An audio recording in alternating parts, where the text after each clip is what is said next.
Assalamu alaikum. Walaikum Assalam. Hello, Assalamu alaikum everyone. And we already have our celebrity host of the day. Good afternoon, DTM Sudarshan. How are you doing? Hi, good afternoon, good evening. Am I audible and visible? Yes, yes, you are perfectly audible. Yes. Perfect, great. So we are already 10 people here. That's great news. Yeah.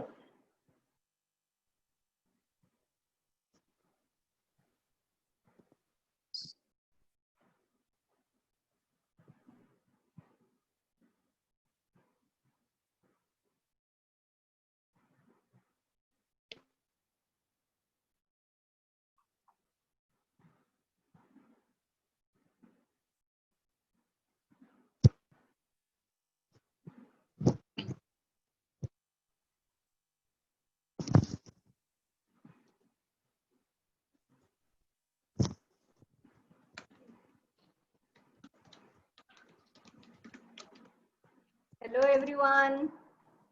Hello, Assalamu alaikum, Shamam. Hello, Assalamu alaikum. Hi, hello. Good to see you all here.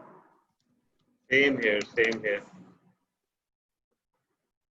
So, DTM Sudarshan, in your district, have physical meetings, in-person meetings started? We've just started last week. I think a couple of clubs tried out, but I don't think it's going to be very practical because maintaining distance is very difficult within small confined conference rooms. So some of the clubs tried, but I don't think it's going to continue as a process, at least not for the immediate future.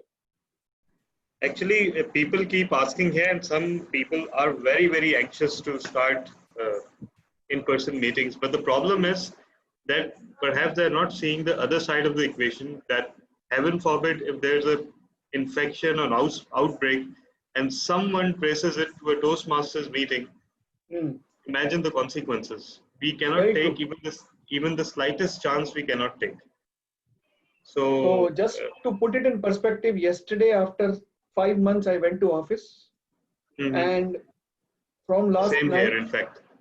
from last night till at least till Sunday, I'm going to stay in the maid's room of my house. I'm not stepping out because I have elderly in-laws staying with me, and I don't want to take chances.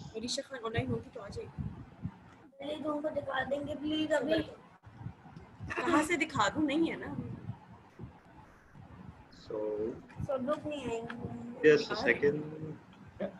Let me just mute all. Okay. Now I've muted everyone and except myself. So now you can speak in peace. No, so you're right, and I don't think it is advisable right now to take such actions.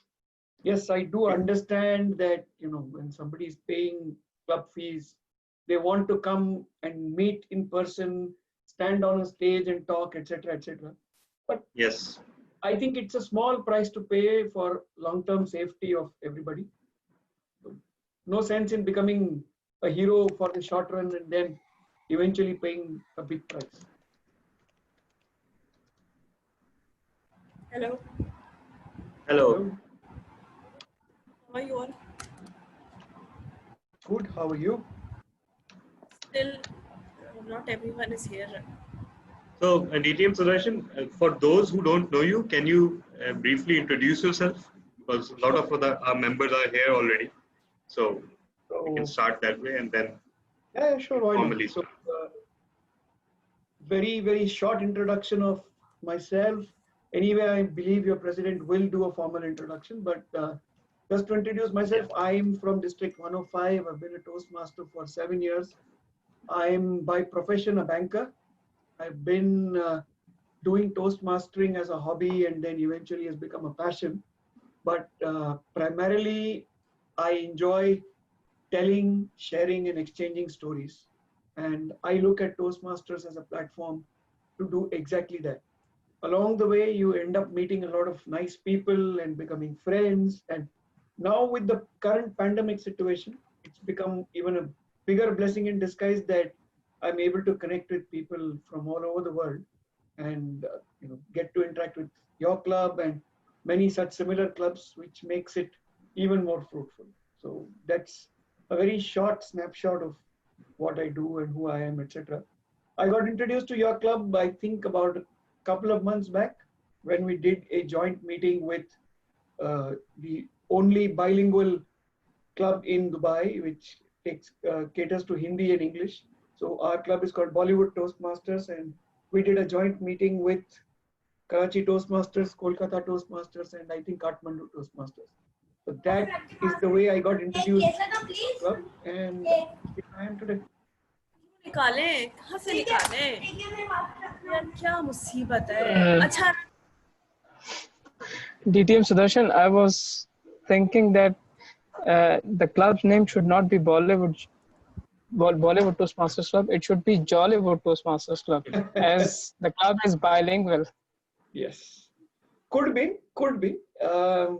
I think when we founded the club, the idea was to see what connects people that speak Hindi, and Bollywood was the one thing that stood out clearly. But you're right, I mean, it can be anything. It can be Jollywood also, because we have a lot of fun-filled meetings. I don't know if you were there at the joint meeting. You would have experienced what I mean by that.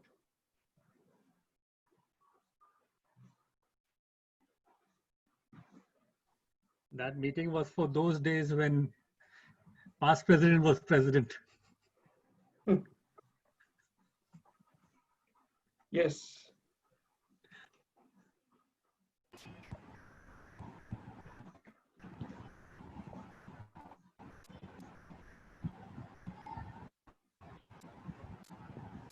I think we can kick things off because we've got most of the role players except for Toastmaster Heba, who I'm sure will join shortly.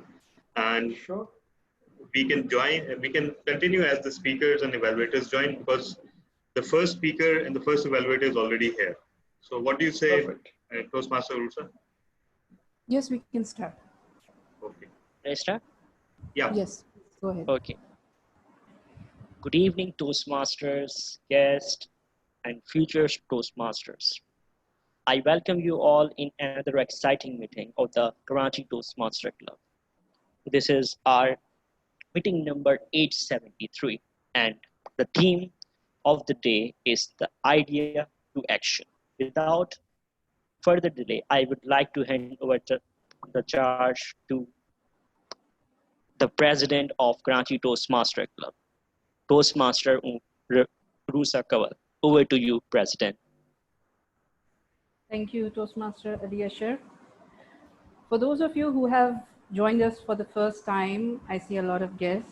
Toastmasters International is an international organization that caters to public speaking and leadership skills and really helps you improve those skills.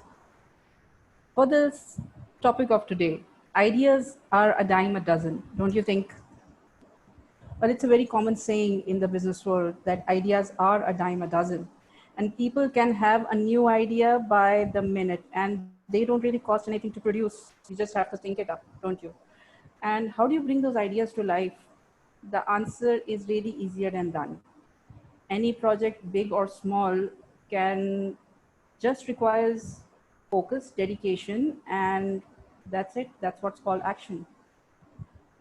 But all these actions initially begin with one thing that is called dreams. So let's today find out, and I will give more on, like we'll to DTM to the Sudarshan will be talking more about it.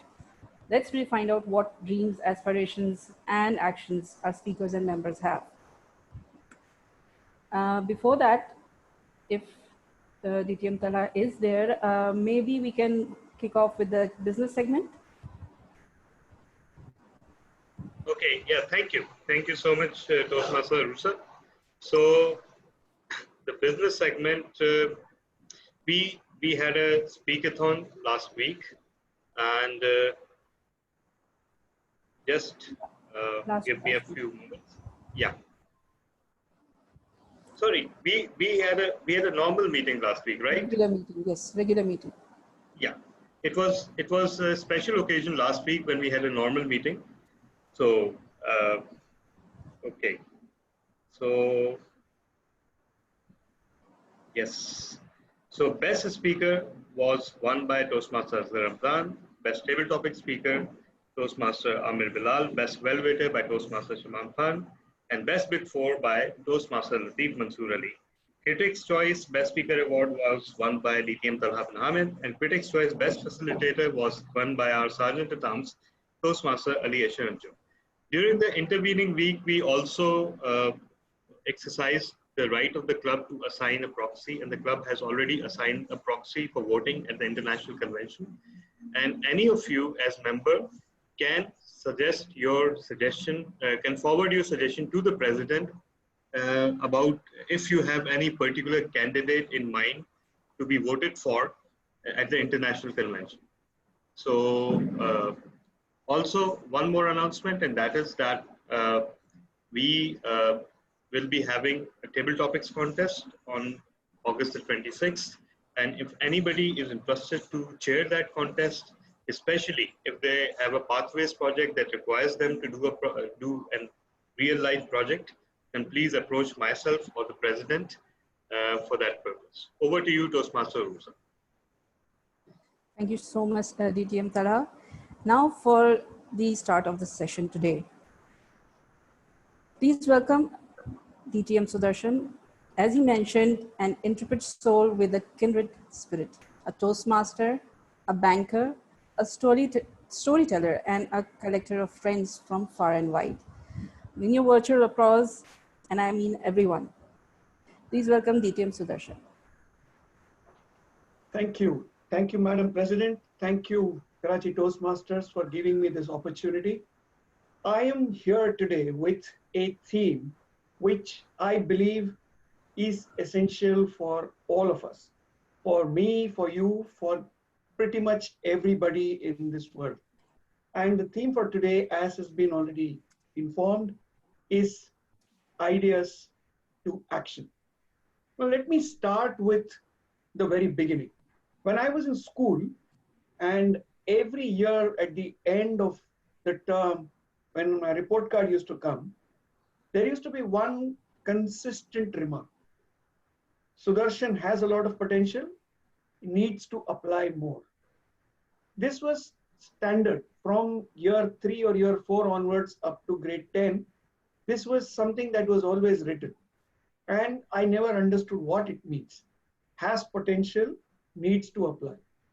But as I grew and as I got into serious education and I got into my engineering school and then further my career, etc., that's when I realized that there is some meaning to this. And let me start with sharing. DTM Talha, you will have to allow me to share my screen.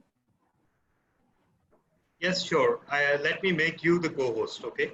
Please do. So till that happens, let me continue.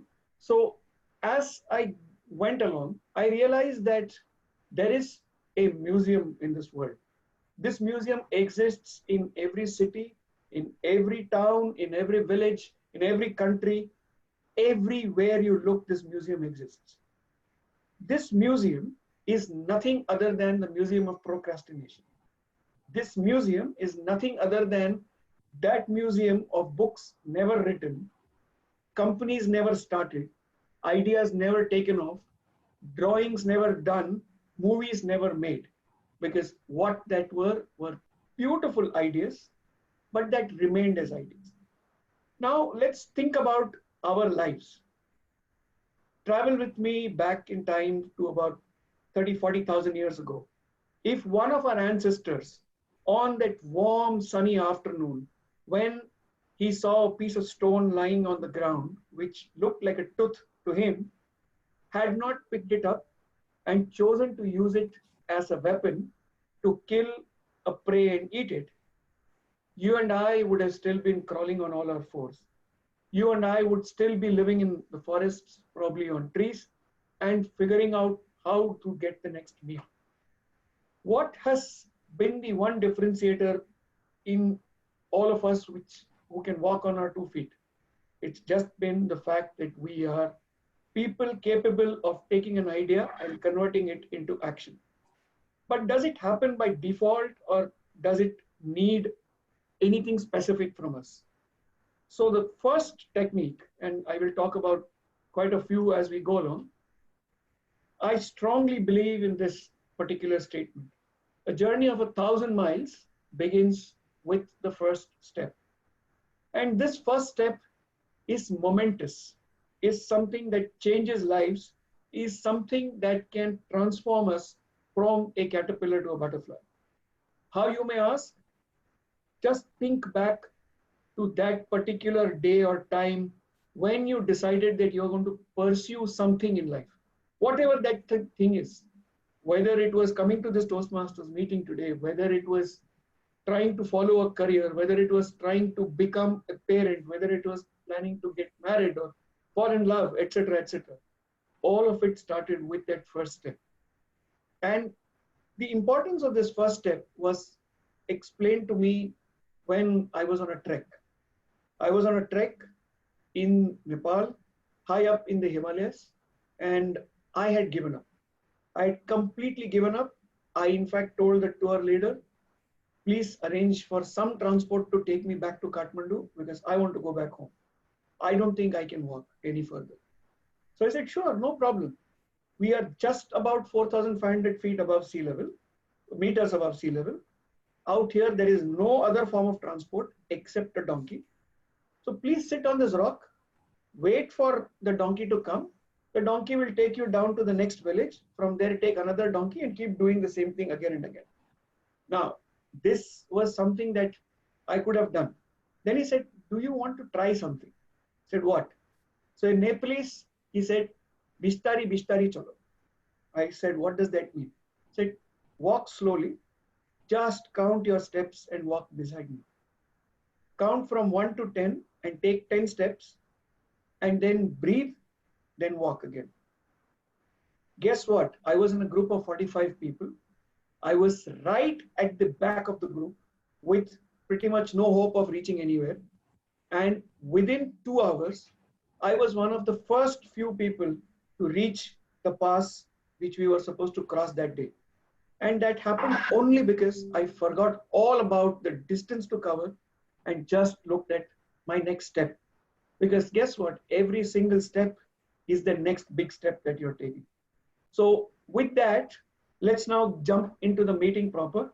And let me also appraise you of the fact that today's meeting is going to be possible because in my role as your Toastmaster of the evening, I'm going to be assisted by a range of people. And these people will all in their individual capacities help run this meeting smoothly. So to begin with, I will start with identifying our general evaluator. The general evaluator for the day is Toastmaster Muhammad Asghar, who will be looking at everything that happens in the meeting and summarize his views for all of us to take back and improve as we go along. I'm not sure how you do it in your club. In my club, the Toastmaster of the day normally introduces every single role player, so I'm just going to follow that practice. Hope that is okay with all of you. We have our grammarian. Our grammarian is Madam Toastmaster Shamam Khan. She will be looking at the usage of the English language, the good uses and the poor uses of words, phrases, idioms, adages, etc. And she will give us her report towards the end of the meeting. Our word master of the day is Madam Toastmaster Uroosa Kanwal. She will give us a word that will be the word of this meeting, and we will try and use that word as many times as possible. Our timer is none other than my brother from another mother and my friend DTM Talha, who is going to keep a keen eye on how do we perform with respect to time and tell us at every juncture whether we are moving as per plan or not. There are filler words that all of us tend to use. These are words which we use as crutches when we forget what we want to say. That's the role of the R counter, which is Madam Toastmaster Hiba Khan, who's going to keep a keen eye on observing each and every one of us and tell us how do we do with respect to using R's and ums. We will, as we do in every single meeting, collect votes for various role players, and our vote counter for the day is Toastmaster Imran Rana. There is a role which is extremely critical, and that is the role of a listener. Today, the role is being played by someone who, like me, is joining from far overseas, from Kuwait. That is Toastmaster Latif Mansoor Ali, who is going to be our listener. Of course, this meeting will not be entirely serious alone. Our joke master for the evening is Toastmaster Muhammad Asghar, who will regale us with some wit and wisdom, which will help make the proceedings a little more jovial. Our session called Table Topics is something which is very dear to my heart, which is where you get to speak impromptu. That will be conducted by Madam Toastmaster Anum Qadri, and the evaluator for this segment is DTM Samir Amir. So these are the role players that will assist and will ensure that the meeting proceeds in a structured manner, because at the end of the day, a Toastmasters meeting is essentially a meeting to help us learn and grow. And with that, now let's get into the first segment of today's meeting. Like I said, every idea starts with that first word that comes to your mind. And the first step in a Toastmasters meeting is that of the word master. I would now request the word master to take charge and give us the word of the day. So, Madam Toastmaster Uroosa, over to you to introduce the word of the day. Thank you, Toastmaster of the evening. The word of the day is achievement, which means a thing done successfully with effort and skill. It is a very common word that we use in our daily lives. Please use this word in your speeches and table topics.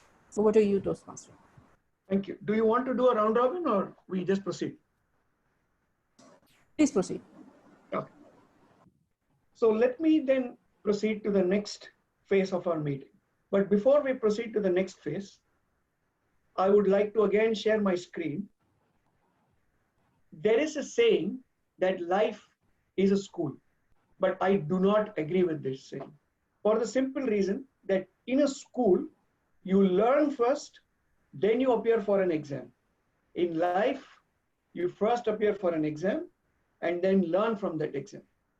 And in Australia, when they recruit their commandos, the first thing that they ask the commando is, give us an example of the time that you failed. And if that interviewee says, I have never failed, that person is rejected on the spot. Because guess what?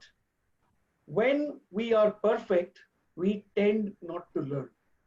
When we make mistakes and we are conscious of those mistakes, we actually learn a lot more. So I strongly believe that our prepared speeches today will have that element of preparation, but they may falter at some stage. And we should applaud them for that, because they have the courage to prepare and present in front of an audience. And on that basis, they are going to look at areas of improvement in themselves. And that is exactly what this platform provides you. This platform provides you an opportunity to fail safely, because life doesn't give you that opportunity, whereas Toastmasters does. So we are going to embark upon this segment called prepared speeches. For the benefit of the guests, prepared speeches are those kind of speeches which follow a certain pattern or a structure. Within Toastmasters, we have a learning program called Pathways. And in this Pathways program, there are different prescribed speeches. And each of the speakers today is going to come and present a prepared speech on a topic which is being taken from their particular chosen path. And they will give us a demonstration of this speech. And each of these speeches has got a specific time. And I will, when I introduce each speaker, read out the time of the speaker and also the speech details. So without further ado, let's get into the first speaker of the day. I unfortunately don't have a detailed introduction of the first speaker. The first speaker of the evening is DTM Maria Ahmed, and she is going to present a speech from the innovative planning path. Her speech is that of researching and presenting. The title of her speech is Independence Day Celebrations. Her evaluator is Madam Toastmaster Uroosa. I would request you to read out the specific objectives of DTM Maria's speech. Thank you. Excuse me, Toastmaster of the day, TM Sudarshan. I joined in late. I'm TM Hiba. So I'm the R counter. So am I supposed to explain my role or not? I've already done it. I've already done it. So I think it's good. Okay.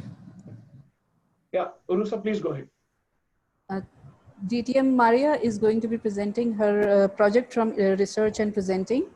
The purpose statement of her project is for her to learn or review basic research methods and present a well-organized and well-researched speech on any topic. The time length of her speech is 5 to 7 minutes. Over to you, DTM Maria. Am I audible now? Yes, you're audible. Hello? Yes, you're audible. You're audible.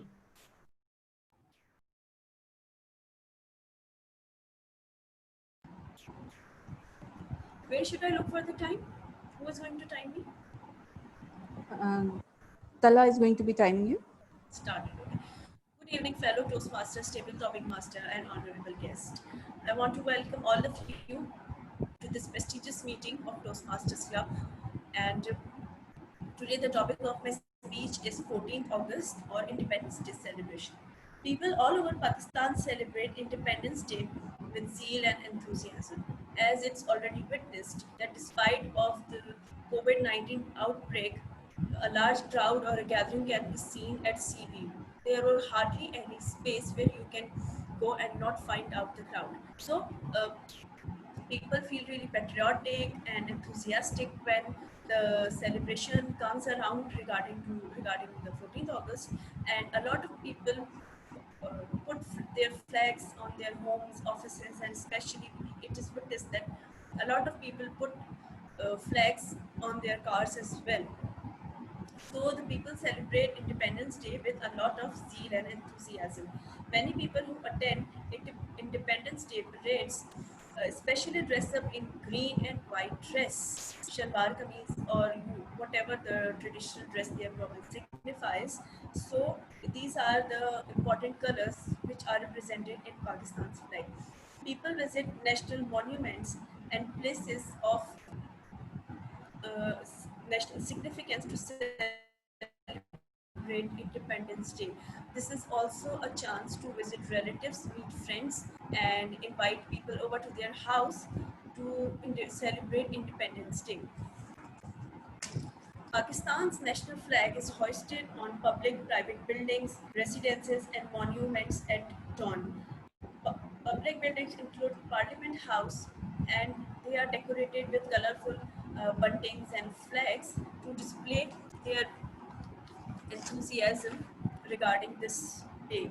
And the Prime Minister and President addresses the masses through various social media platforms and talk about the day's significance.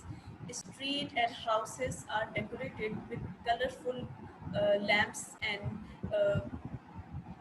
flags. Fireworks shows are put on the eve of Independence Day to celebrate 14th August and to signify the importance. Pakistan's Independence Day also paid homage to people who sacrificed their life and struggled during the hard times for the independence.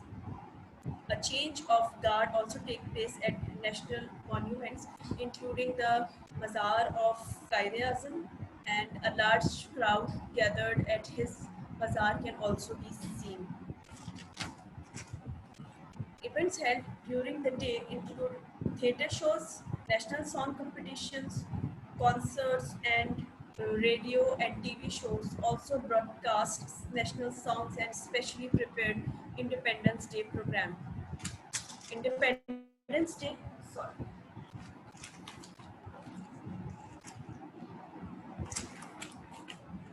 Independence Day is also an official holiday in Pakistan.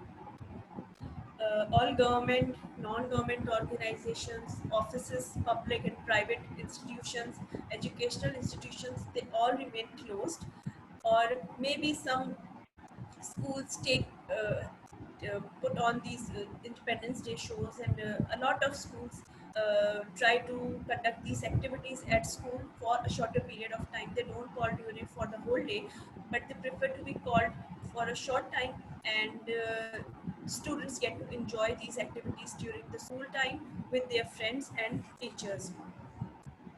Public transport also remain unavailable for masses, and therefore one has to use their private transportation to commute. Traffic congestion is also a problem, as uh, a lot of people are out to celebrate the Independence Day. From the beginning of August, radio channels start to play patriotic songs, and various TV shows can be seen on TV to emphasize the struggle which is laid by the people of subcontinent to achieve a separate state under the Islamic religion. And a lot of radio shows host the programs related to 14th August, and Milli Naghme or patriotic songs can be played during this time, as well as TV shows highlight the history, culture, and achievement of Pakistan. Popular songs like Dil De Pakistan and Jazba Junoon are played and sung all over country. And I think people get to enjoy this a lot, as it's also a break from their regular routine.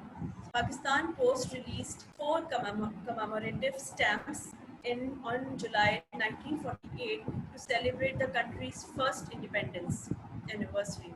3 of them depicted a place from Pakistan, while the fourth one depicted a place, a motive. Since 2011, Google Pakistan homepage also displayed special doodles designed with Pakistani symbols to mark Pakistan's Independence Day. Such symbols have stars and the crescent, as well as monuments and colors, historic and artistic representation which could represent the culture of Pakistan. So that is how Pakistan Day or Independence Day is celebrated, and how Google Pakistan homepage has allowed since 2011, so that we can celebrate it more enthusiastically. Over to the Toastmaster.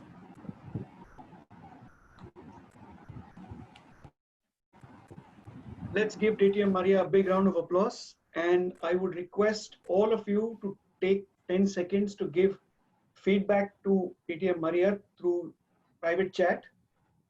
Please do take time out to give feedback because she has taken the effort to prepare and present, and feedback will certainly help her take her Toastmastering journey forward. And as feedback starts pouring in, let's proceed further with our meeting. Next up to speak today is a speaker that is going to speak on presentation mastery. This is a speaker whose name is Toastmaster Imran Rana.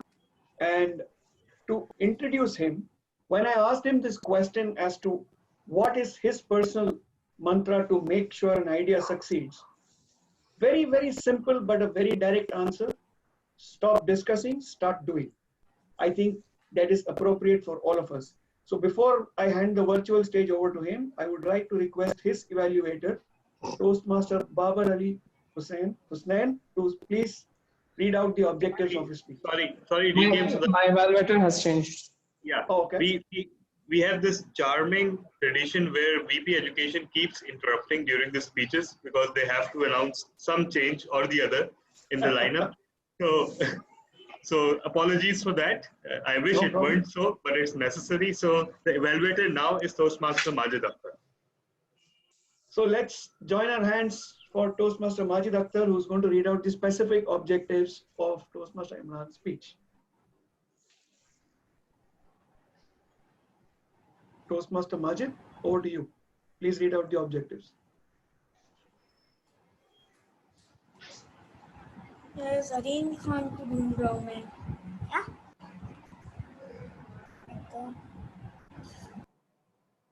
बेटे ज़रीन खान यहाँ नहीं है. Is he here? Majid Akhtar, are you there? If not, Majid, your voice is not audible.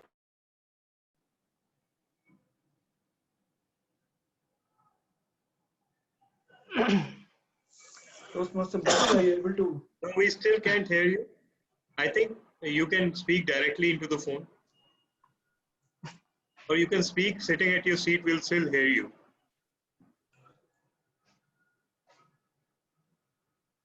Can you hear me now? Yeah. Yes. Can you hear me now? Yes. Loud Please go and ahead. clear. Hello? Yes, we can hear you. Please go ahead. Yes, we can hear you. Yeah. So the purpose statement is the purpose of this project is for the member to deliver a speech with awareness of international and with awareness of intentional and unintentional body language, as well as to learn, practice, and refine how he or she can use non-verbal communication when delivering a speech. Time is 5 to 7 minutes. TM Imran. Am I audible and visible? Yes, you are. Yes, you are. Which is the most powerful and strongest reptiles in the world? Is it River Nile crocodile or an American alligator? Which is the most dangerous and ferocious dinosaur in the world? Is it T-Rex or a Spinosaurus? Fellow Toastmasters and guests, we are living in 21st century, and today's world is a world of information.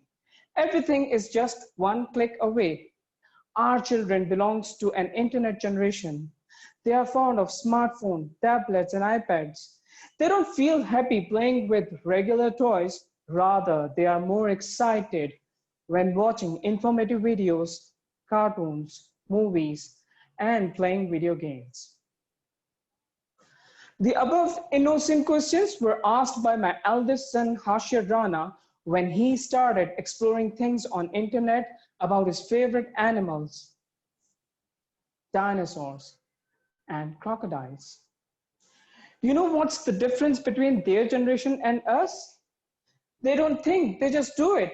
Whereas people like me, first they start thinking a plan, then they start doing brainstorming, and finally they decided to do something. Just like I was trying to start my Pathways project for the last 2 years. It all started one fine day. My son and I was going to the market for grocery. Children are very good observer and quick learner, and they don't hesitate asking questions with a big why. My son, who is curious about playing and learning new things, started playing game with me. Baba, let's play a game. I will ask few questions from you and you have to answer them correctly. On each correct answer, you will get 1 point. For a moment, I was shocked to see him so fluent and asked myself, is it really my son? He is so good, confident, and correct as per language, grammar, and pronunciation. I was incredulous. I thought for a while, his question must be simple to answer. Let's give it a try. As a proud father, I replied, my son, I'm your father, and I know you won't stop it until you get your answers. So ask as many questions as you want, as I'm here to fulfill your thirst for knowledge. So he started asking his innocent questions one by one. His first question was, please spell the word alligator. You won't believe how I spelled it. Son, you really wanted me to spell the word alligator? It's so easy peasy. E-L-E-G-A-T-O-R? Wrong. It starts with the letter A. That was pretty much shocking. And that leads to feeling shame and guilty. I couldn't believe myself. I was so wrong. After all these years, I was unable to identify the correct spelling of alligator. How dumb and stupid I was. His second question completely blown me away. Give me at least 2 differences between alligators and crocodiles. 2 differences? I didn't know even one of them. And I'm sure most of you don't know about it. How could I give 2 differences? I said to my son, son, I don't know the differences, but I know one thing common between them. And that is, they are cousins to each other. My son smiled and said, Baba, you don't know anything about crocodiles and alligators. What you're going to do? And then he gave me not 2, not 3, but 5 differences.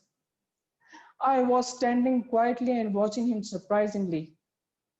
And then he asked few more questions about crocodiles, such as, what is the length of the largest crocodile in the world? And what do you know about River Nile crocodile? I requested my son, could you ask anything else not related to crocodiles and alligators? As if he was waiting for that moment, and threw his another question. And this time, it wasn't about crocodiles. It was about his favorite animal, the dinosaur. And the question was, which is the most dangerous dinosaur in the world? I shook my head and said to my son, my dear son, you are too smart to handle it. And your questions are the most difficult questions that can be answered. You win and I quit. I really wanted to know, where did you learn all these things? Where did you get all this information? He replied with calm and confidence. I learned it from Google, YouTube, and my favorite National Geographic channel. Fellow Toastmasters and guests, we all are familiar with the feeling of disconnection and inadequacy we face before our children. There are two things to remember. Number one, we will never be at their level in terms of knowledge. And number two, we are still their parents. No matter how stupid, old-fashioned, behind the time we are their recharging station, and their charge is our true love that no one else can give them. What if we can catch up to them? We can still watch them flying higher and higher and be there when they are run out of their batteries. Nowadays, he is listening centuries by Fall Out Boy. And this time, I'm pretty much confident and pretty much prepared. Over to you, Toastmaster. Thank you very much. Charging stations indeed. As a parent, I can completely relate to what you said. Ladies and gentlemen, it is that time in our meeting where we will take a break of 10 minutes. This will be a break for prayer and other purposes. So kindly take 10 minutes off and do assemble back. We will continue with our meeting after 10 minutes. DTM Talha has been kind enough to put up the countdown timer. So we will meet after 10 minutes.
Toastmaster Uroosa, are you there?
4, 3, 2, 1, lift off. Welcome back, ladies and gentlemen. First off, I'm very happy to report that when we took the break, we were at a count of 20. Now we are at 23. So welcome to the 3 new members that have joined. At this stage, I would like to request Madam President to go through the guest introductions, if she can, please. Thank you, DTM Sudarshan. Well, we have a few guests. Guest Saida Ayesha, please, would you introduce yourself?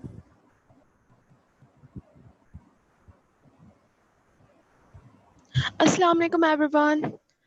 Walaikum assalam.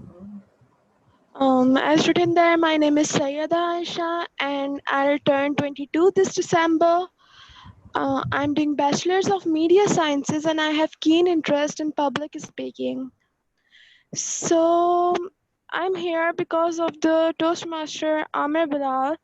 He's my university senior and he guided me that this platform can polish my skills.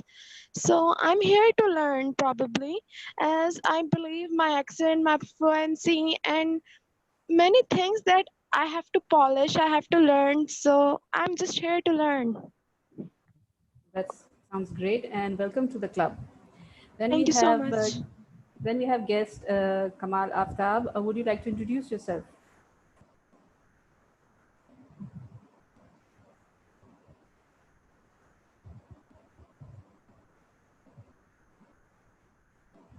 Mr. Kamal Aftab, can you unmute yourself and introduce yourself? We can't hear you.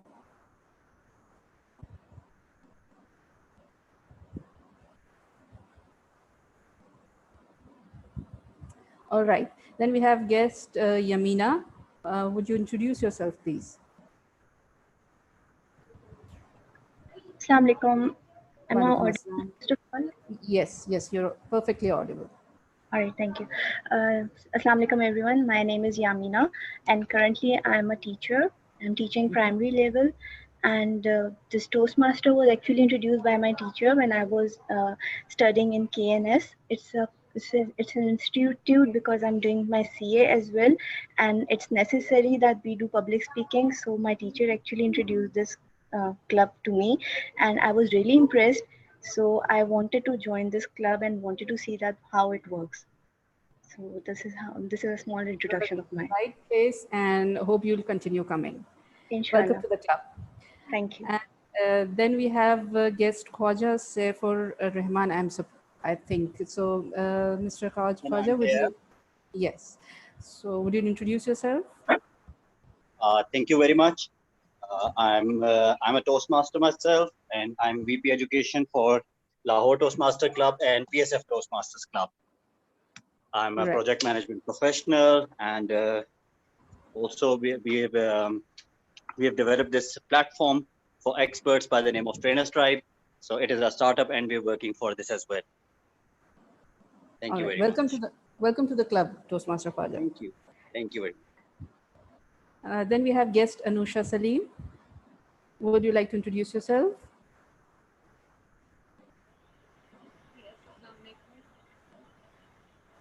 Guest Anusha, we cannot hear you.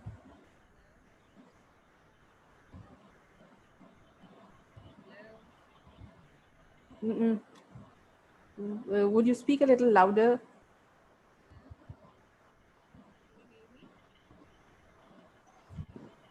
I think there's some connectivity issue. All right. Well, welcome to the club, and maybe we can take your introduction at the end, and do be with us. So over to you, DTM Sudarshan. Let's continue. Thank you very much. And once again, welcome to all you guests. You have taken the first step, which is the most difficult step. Now that you have taken the step, experience the meeting and enjoy and participate wherever you can. There will be opportunities coming up later in the meeting.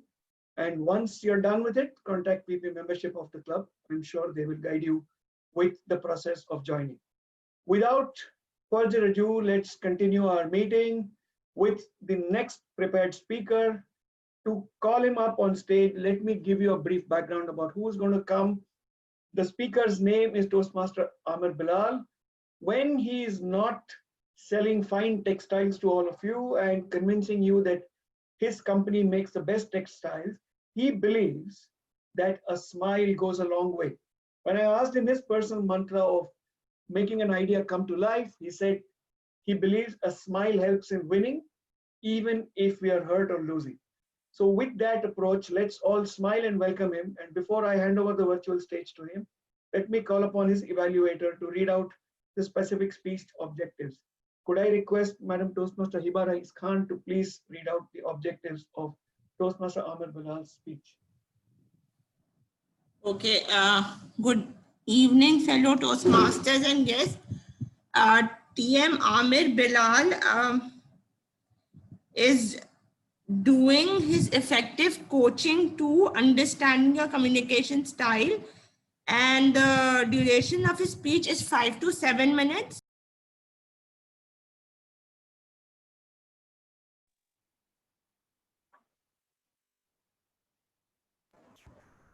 Toastmaster Hiba, you're muted. Did everyone hear the first portion? Yes, we did. Okay.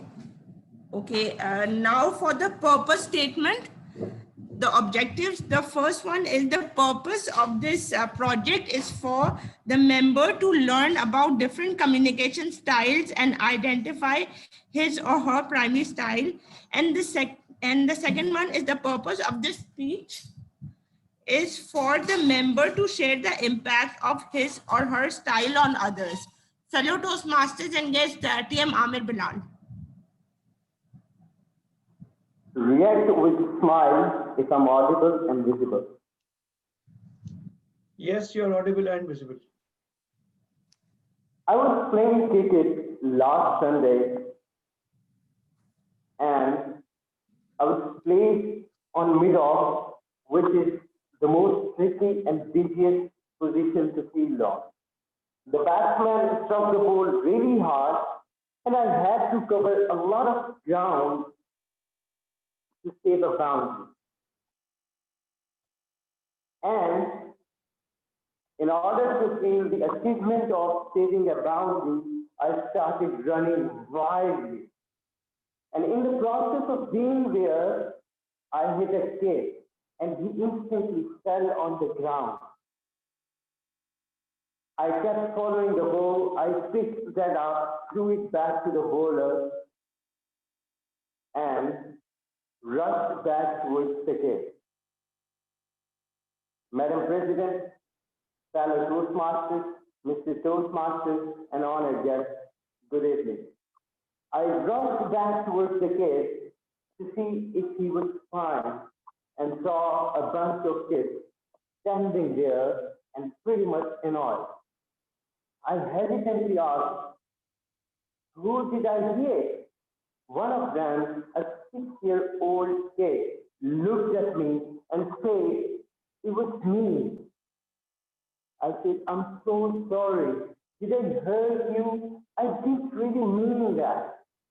He looked at me again and said, no problem. I'm fine. Thank you. He smiled. Fellow Toastmasters, that smile was something which was his achievement, and he taught me a lesson, and the lesson was to let go your problems with the smile. And he taught me a lesson, how to be happy and smile even when you are hurt. So he taught me that negativity will haunt you down 1,000 times. But if you fill yourself with positive energy and smile, you are going to win battles all the time. Fellow Toastmasters, Toastmasters says there are 4 communication styles. And I reckon there should be 5, considering smile as the 5th mandatory part. Because smile is something that is magical and helps you have an impact and everlasting impression on people and on things that you're connected with. Could you please unmute your mic? I need your help. I'm going to show you some pictures and you are going to identify which communication style this picture is referring to. So the four styles that are analytical, initiating, supportive, and direct. Could you please see this?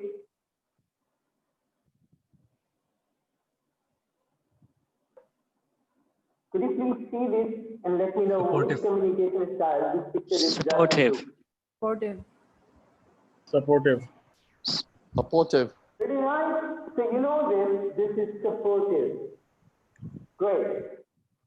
Could you please see this, which communication style this picture is referring to? Analytical. Analytical or direct, I guess. Communicative, I think. Communicative, if that is one style. Very nice, whoever he was. Who said direct? Please confirm which communication style this picture is referring to. Analytical. Analytical. Because brain is very well. So I've got a tricky question for you. This may be tricky or easy, whatever. Initiating, probably. Authoritative. Very nice. So I feel you all know about those communication styles. I tried making it a little more interesting by bringing ticketing scheme into that so that I can define it a little better. So when we talk about an analytical or direct communication style, I'll go with the direct communication style first. I'm going to give you a condition. A batsman is going to go on a pitch and the team requires 18 runs with the 6 balls remaining, and the batsman is Shahid Afridi. What do you expect him to do? Would he utilize 6 balls or hit almost first 3 balls to get the runs attained? Obviously, we know Shahid Afridi is not going to go there, analyze, wait, and hit on the last 3 balls. So he'll try doing things as quickly as possible. So it is his time. A person with this communication style is like decisive, competitive, independent, confident, and goal-oriented. He wants things to be done rather quickly. And if we talk about an analytical communication style, this is pretty important. And you know, a person with this analytical communication style is considered as Mr. Perfectionist. If I relate this to a cricketing term, you can guess the name like Virat Kohli or Baqar Azam. They like taking their time, they like understanding the pitch, they like understanding the bowler, and then they build on and stay on the pitch as long as it is possible. And then we talk about the other communication style, initiating. Initiating is a kind of style in which the person is always enthusiastic, energetic, spontaneous, fun-loving, and he likes to interact with people socially and improvise the situation wherever he is. The last communication style is supportive. In this communication style, like a person tries doing things as humbly as possible. A person with this supportive communication style is usually selfless, and he's steady, approachable, and sincere, gentle, because the person with the supportive communication style dislikes changes, and he may appear indecisive as well. So these are the communication styles. And let me tell you, we know that this what the communication styles exactly are. But the thing which is most important here is how we are going to have an impact and effective communication. That is really important. You know, your words can plant gardens and burn the forest down. So whenever you have the opportunity to speak, try speaking effectively so that your words are heard and remembered always. Over to you, Toastmaster of the day. Thank you. Thank you very much. Very correctly said. When you communicate, the purpose is for your words to be heard and remembered. Thank you very much for that. Kindly give him feedback in private chat, and let's proceed with the meeting, keeping in view the time that we need. We will now have our speaker number 4 coming up. Speaker number 4 is Toastmaster Ashar Anjum. And when I asked him this question with respect to what does it take for an idea to take life, his statement was something that literally blew me away. He said, tall trees share roots with one another. And this is a sentiment that I firmly echo. I think it's a great sentiment. With this, let me now request his evaluator to read out the specific objectives of his speech. Toastmaster Baqar, would you please do us the honor of reading the specific objectives of Toastmaster Ashar's speech? Assalamu alaikum and good evening, everyone. Toastmaster Ashar Anjum is one of the emerging star on the sky of Toastmaster. Toastmaster Ashar Anjum is doing his pathway on dynamic leadership, and he will be delivering tonight his level 2 and the project 2 of this pathway. His speech title is Mantra from the Mentor, and the time allotted to him is 5 to 7 minutes. The purpose of this project is to learn about different communication styles and identify his primary style. And he also, the purpose of his speech is to share the impact of his style on others. Over to you, Toastmaster Ashar Anjum. Am I audible? Yes, you are. Okay.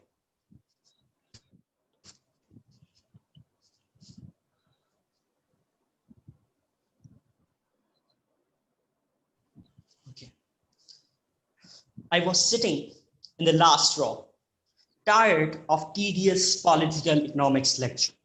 I put my head down and closed my eyes.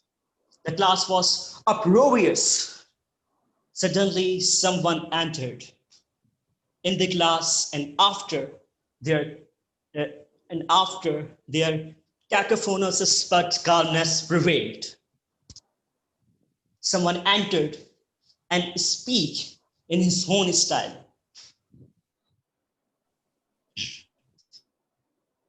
Communication is a gesture of leadership. Those who work for it and having shoulder length hairs, French beard, in a decent word crop.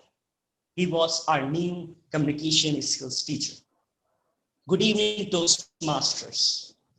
I still won't believe that the man entered in that classroom is going to change our life drastically.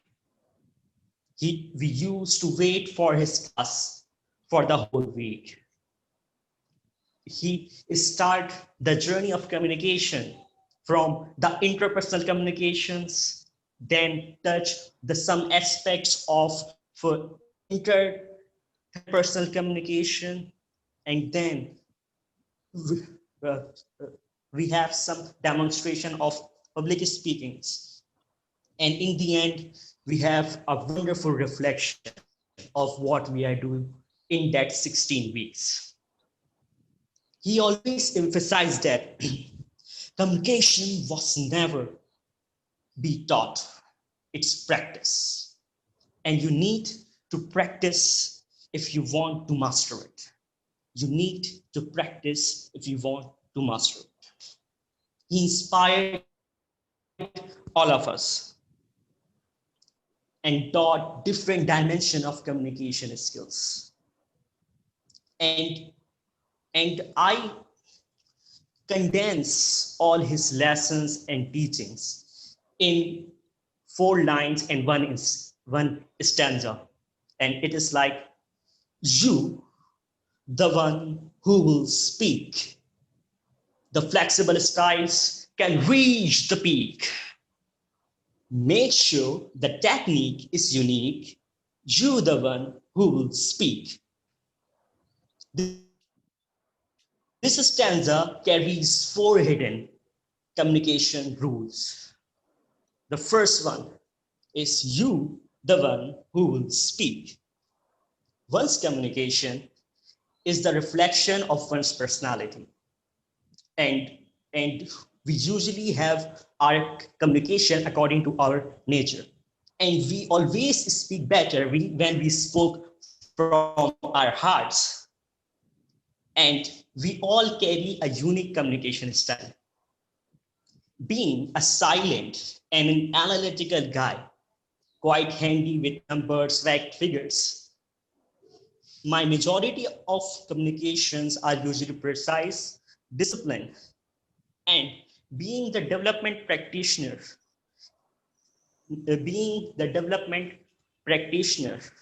I am a deliberate, methodical problem solver. And people often perceive me as a diplomat when I interact with them in an analytical way. Lesson number 2, the flexible style can reach the peak.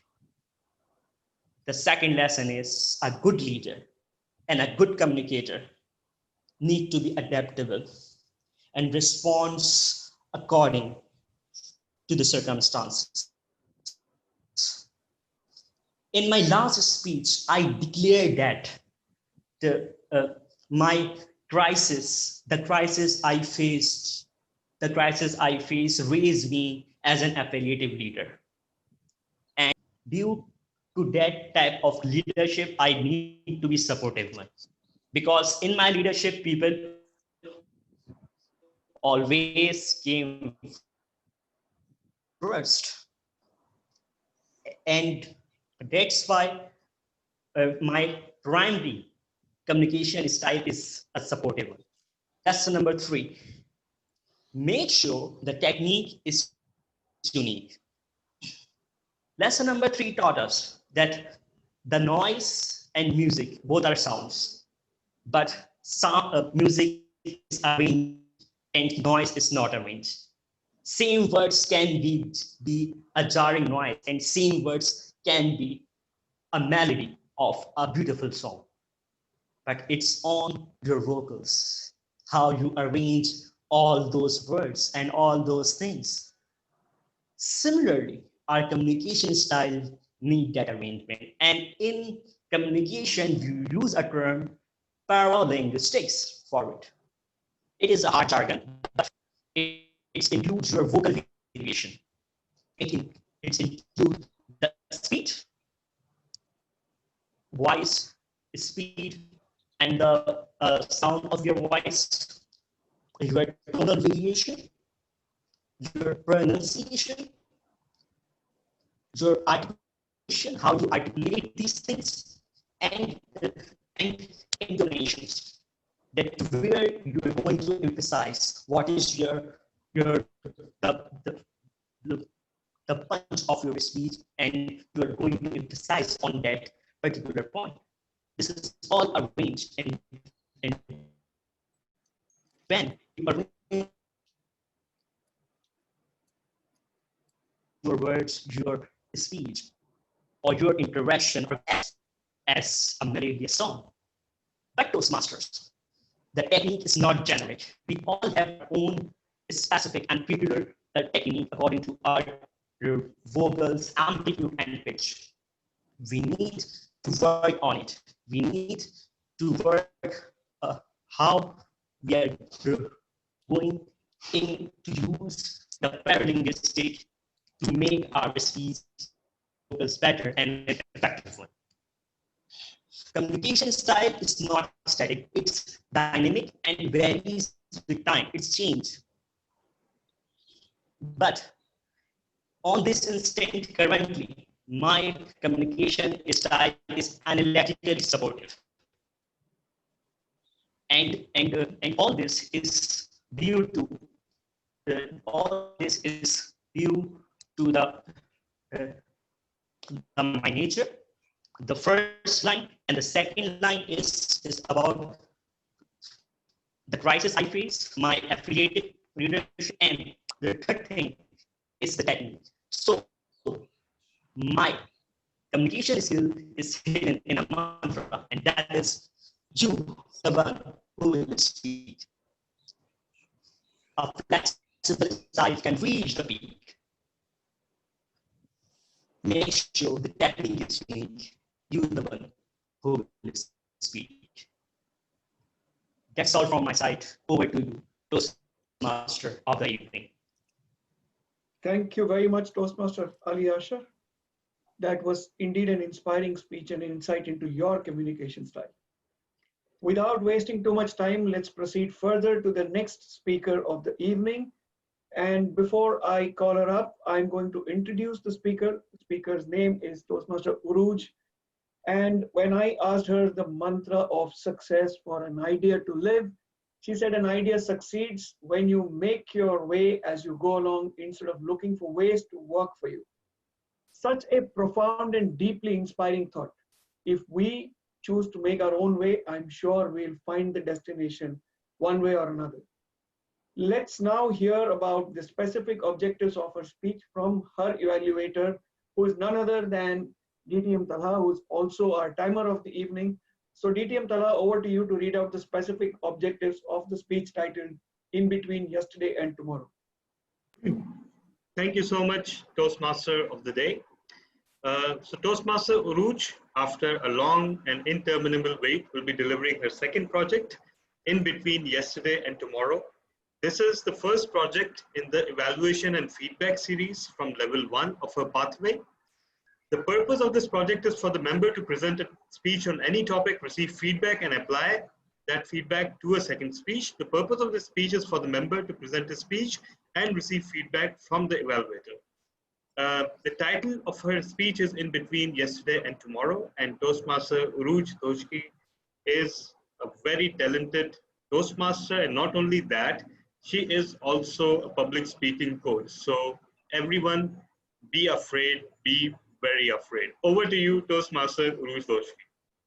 Thank you so much, DTM Talha. There's nothing to be afraid of.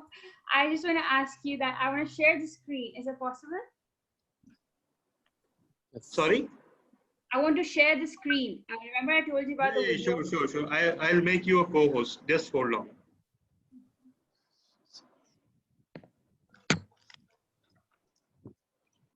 Now you should be able to share.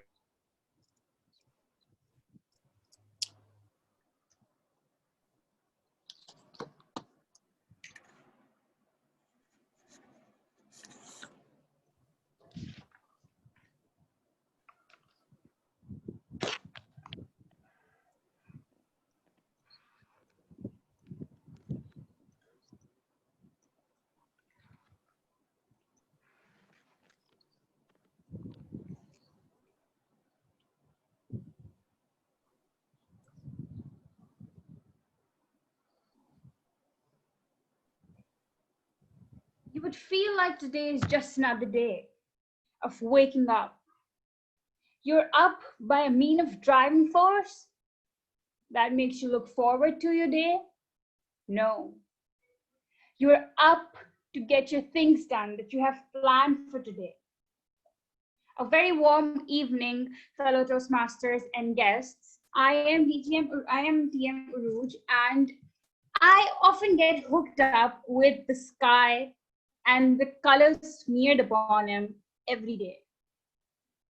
The strangers I see on the street, I literally stare at them, and they might think what a creepy woman she is. But at the moment, I am not looking at who they are, but how they are. The little details that makes them different from each other. The sky, the sunset, the sunrise that is different every single day. It is not an ordinary day that you just woke up to. It is a new day.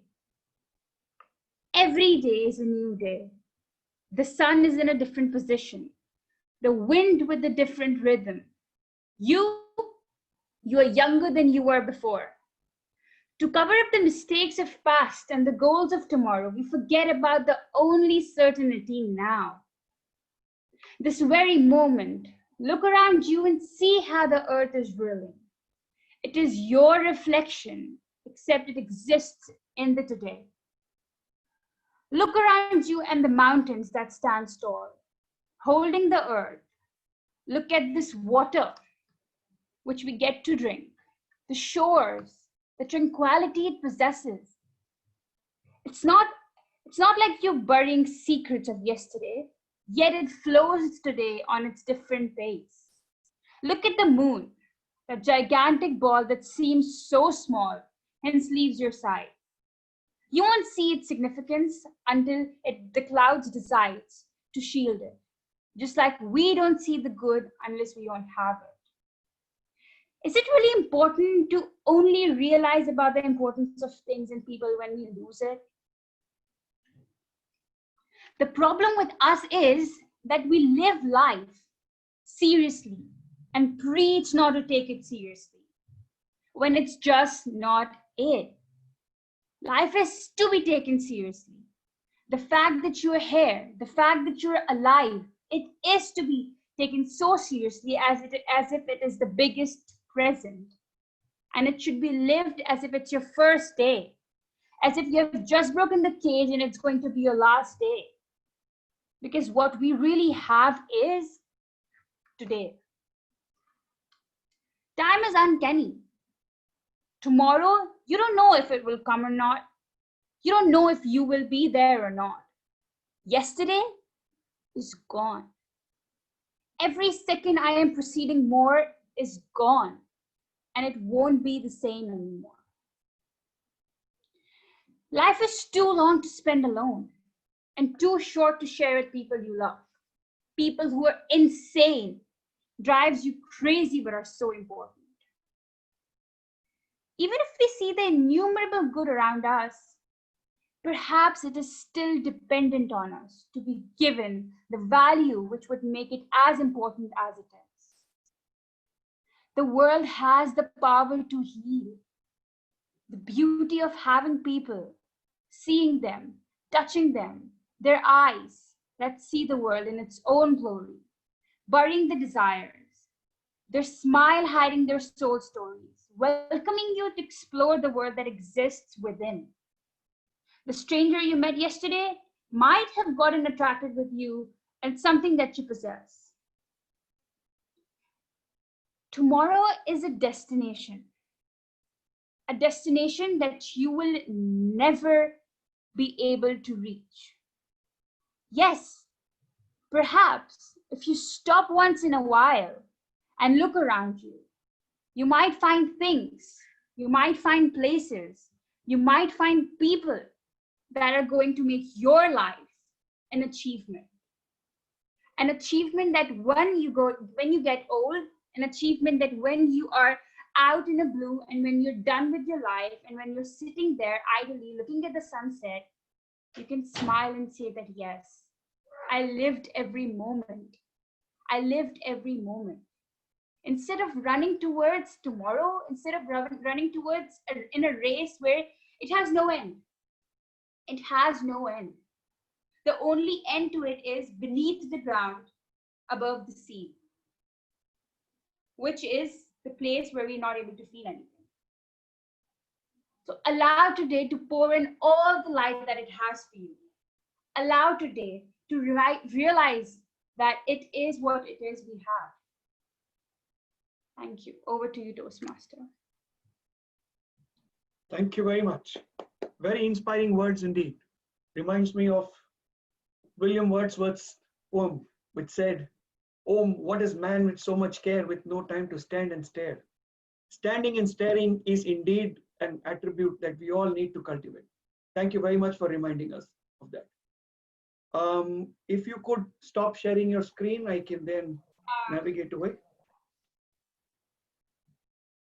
We will now go on to our sixth prepared speech. This speech is going to be delivered by Toastmaster Uroosa Mohsin. And when I asked her the question, what is the secret to take an idea and make it live?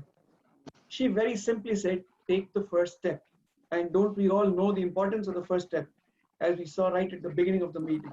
Taking the first step makes all the difference. I'm sure she is also taking a big step forward. And to do the honors of evaluating her speech, I'm going to request her evaluator, Toastmaster Sayyid Najam Rizvi, to please read out the objectives of her speech. Toastmaster Rizvi.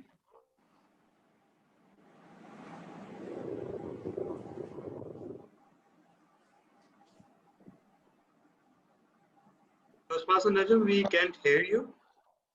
Can you unmute yourself? We can see you. Can you hear me now? Yes.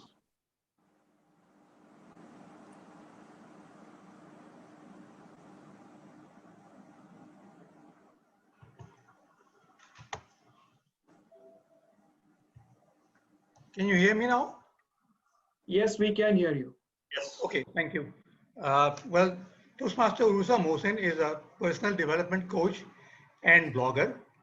She is one of the most engaging and proficient members of Karachi Toastmasters Club and recently won the International Speech Contest at division level of Area 1. Previously, she has won numerous club level contests. Her project today is entitled Meow, from level 5, prepared to speak professionally from presentation mastery path. Our objectives are to deliver an extended long speech of 18 to 22 minutes. Over to you, Toastmaster Uroosa. Thank you so much. Firstly, DTM Sudarshan. It's a pleasure having you, and thank you so much, TM Najam Rizvi. It's always great to be introduced and be evaluated by someone so senior in our club.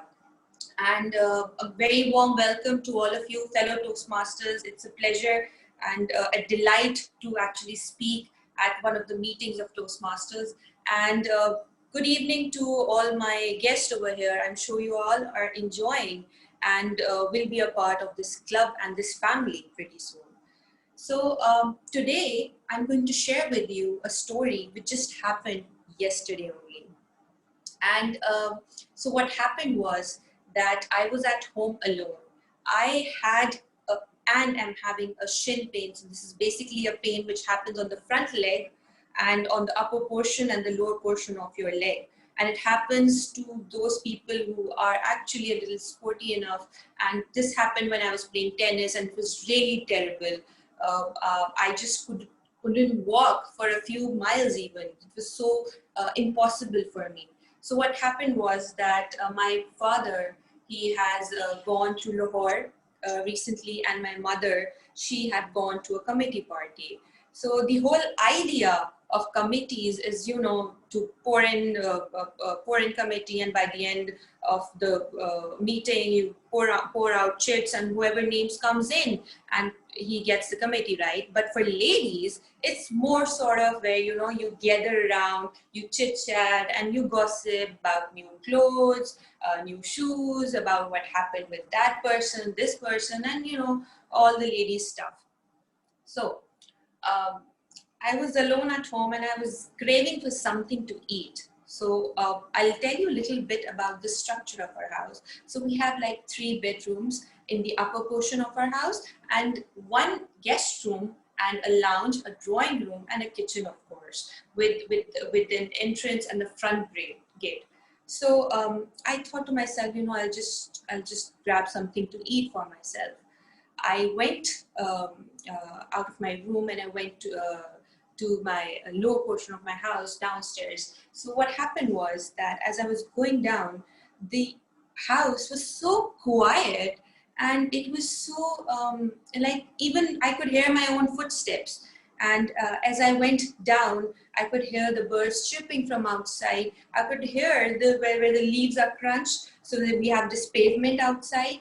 So I could hear the guard who was kind of coming towards the pavement area. I could hear the sounds of those footsteps also.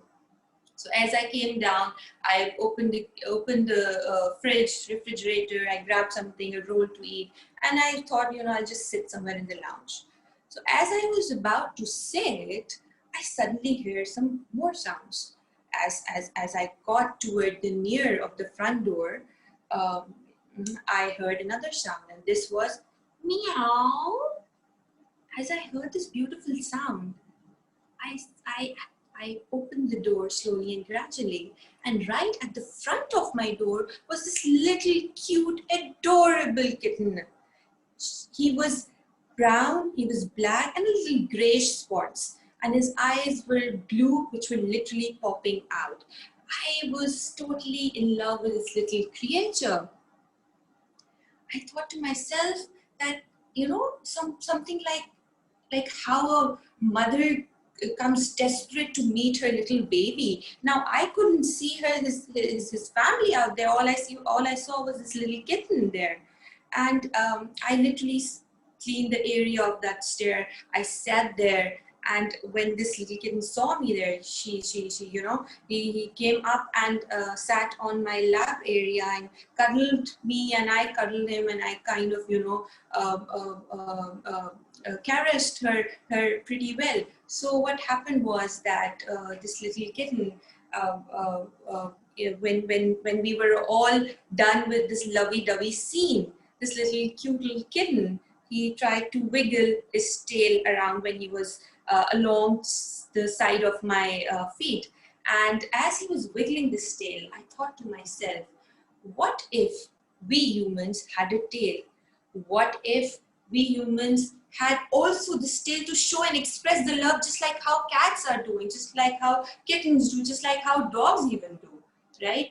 And this little crazy thought came up to me, and I thought to myself, just imagine for a moment, you're at a mall, and you saw someone going by, and you thought you have this tail, and you started wiggling your tail. How crazy and how hilarious that would be. So while I was thinking that, I thought these certain behaviors, if we start adopting certain behaviors of these cats, these animals, what sort of a planet we are going to make. And that sort of initiated the thoughts that came up in my mind. So what happened was that as I was thinking these thoughts, suddenly I got a text. And this text was from our VPE, DTM Talha. And he said, you have a speech tomorrow. And I was like, can't it be for the next week? And he's like, no, then we have a table topic contest. So, that will be moved up to September. So I said, okay, I can manage, I'll do it. So he's like, okay, thumbs up, great. So as I was sitting there, I picked up that little kitten again. I was like, dude, little fellow, you need to tell me what I should speak on. And all that kitten said was, meow. And I said, dude, you're not helping me out here, okay? I just have a few more hours to go till tomorrow, and you need to tell me what I should speak on. And this little fellow again says, meow. It's like, dude, just stop this. If you can't help me, then rather stay quiet. I'll just go in my room and start, just start jumbling up my thoughts here and there, pick myself up, and, we can just take it from there. So as I asked this little fellow again for the last time, hey little fellow, hey little kitty, hey cutie, can you help me out here? Can you guide me what I should speak on? And this little fellow again says, meow. Sometimes I actually feel that the universe does talk back at you. And this was a signal from the universe. This little kitten was trying to say, dude, what is better than me? Talk about me. And as I got this idea, I looked this little kitten in the eyes, and with his blue little charming eyes, he looked back at me. And it was as if we were two lovers back in our own space, in our own world. And that was so dramatic, I swear. And then I said, I love you, dude. You helped me out there. And as I was saying these words, you know what happened? On the other side of the door was my own pet, my own cat. His name is Skittles. So if can I just turn this camera? Yeah, can you see this cat? Hello. Hey, can you see this cat? Yes. Yes. So that's he was just outside and was watching. He was like, what are you even doing? You know how these cats are, they're so selfish, and they can't see the other cat they can't absorb the fact that another cat is in there and within their territory, and they are like, dude, you are messing with me. But honestly, I was just there for this little kitten out there. So I was telling about my cat. His name is Skittles. So the idea of the name of Skittle came by when I went to a store and I saw this candy. So I love Skittles candies. I don't know if you all know those different multicolored yellow, orange, red, green, blue. I don't know. I just crave for those candies. So I kept the name after those candies. And somehow after these years, the name shortened to Skittle. And I got him when he was like just 2 months old, 2 to 3 months old, from a lady named Maria. And I saw her Facebook post which said that, you know, she's getting married and she has like these little cute babies of kittens and cat also. Whoever wants to adopt and take, they can take it. So initially when I saw the picture, so she gave me 2 pairs. So I mean 1 pair, and one was Skittle and the other was chocolate. So when I got both of them, so I used to carry them over the house, and you know, my mom always used to say whenever they were out of those baskets that, you know, Uroosa, you better be careful because these cats are either going to come under my feet, because they were so tiny, they were so small when they came. So this was like 2 years back. Unfortunately, the other female, this one is a male, but the other female that came up with Skittle, which is chocolate, she couldn't survive. What happened was that I had to go to Lahore for 4 or 5 days, and I told Maria, I called her up and I said, you know, I have to go. Can you please take care of these little kittens, because you know, nobody can take care of them as much as you can because you had given them to me. But unfortunately, you could say that she could not, and she recommended me another person who was kind enough that, you know, but you know, I'll take them over. So it was basically a shelter house, and I had paid them money actually to keep these cats. Now imagine for a moment, you trusted someone for something, money, cat, anything, right? And then you somehow don't get actually what you asked them to, and you don't get those services, or you don't get what they promised you to. How miserable and how untrustworthiness that all makes up to, right? So anyways, when I came back from Lahore, the car came to the airport, they picked me up, and I went straight towards Gulshan. So the shelter house is there in their own shelter house is there in Gulshan, right? And I went there and I said that I'm outside, and just send the cats outside to me. So that happened, and they gave me this basket. And when I opened that up, I was astonished to see, because both of my kittens, they were, you know, as if they just couldn't breathe, and they didn't have, it seemed as if probably she or they had kept these little cuties in probably under scorching sun, and they were like totally miserable. So I actually called her from on the way, and I was like, you know, this is not happening. What did you do? Where did you actually kept these two? And you know, no, I kept them indoor. They were with the other cats. I said, why would you keep them with the other cats? Of course, cats are selfish. Cats want their own space. You can't keep them. That's something understood. Anyways, I had this heated argument with her. I thought that's just completely insane of me. I should first take care of these little cuties. So I told my driver, and he stopped at the nearest store, and I said, you know, I just need a mineral water bottle. So he got me this mineral water, and I just removed the upper cap of that. I poured water in it, and I tried to see if they could sip some water.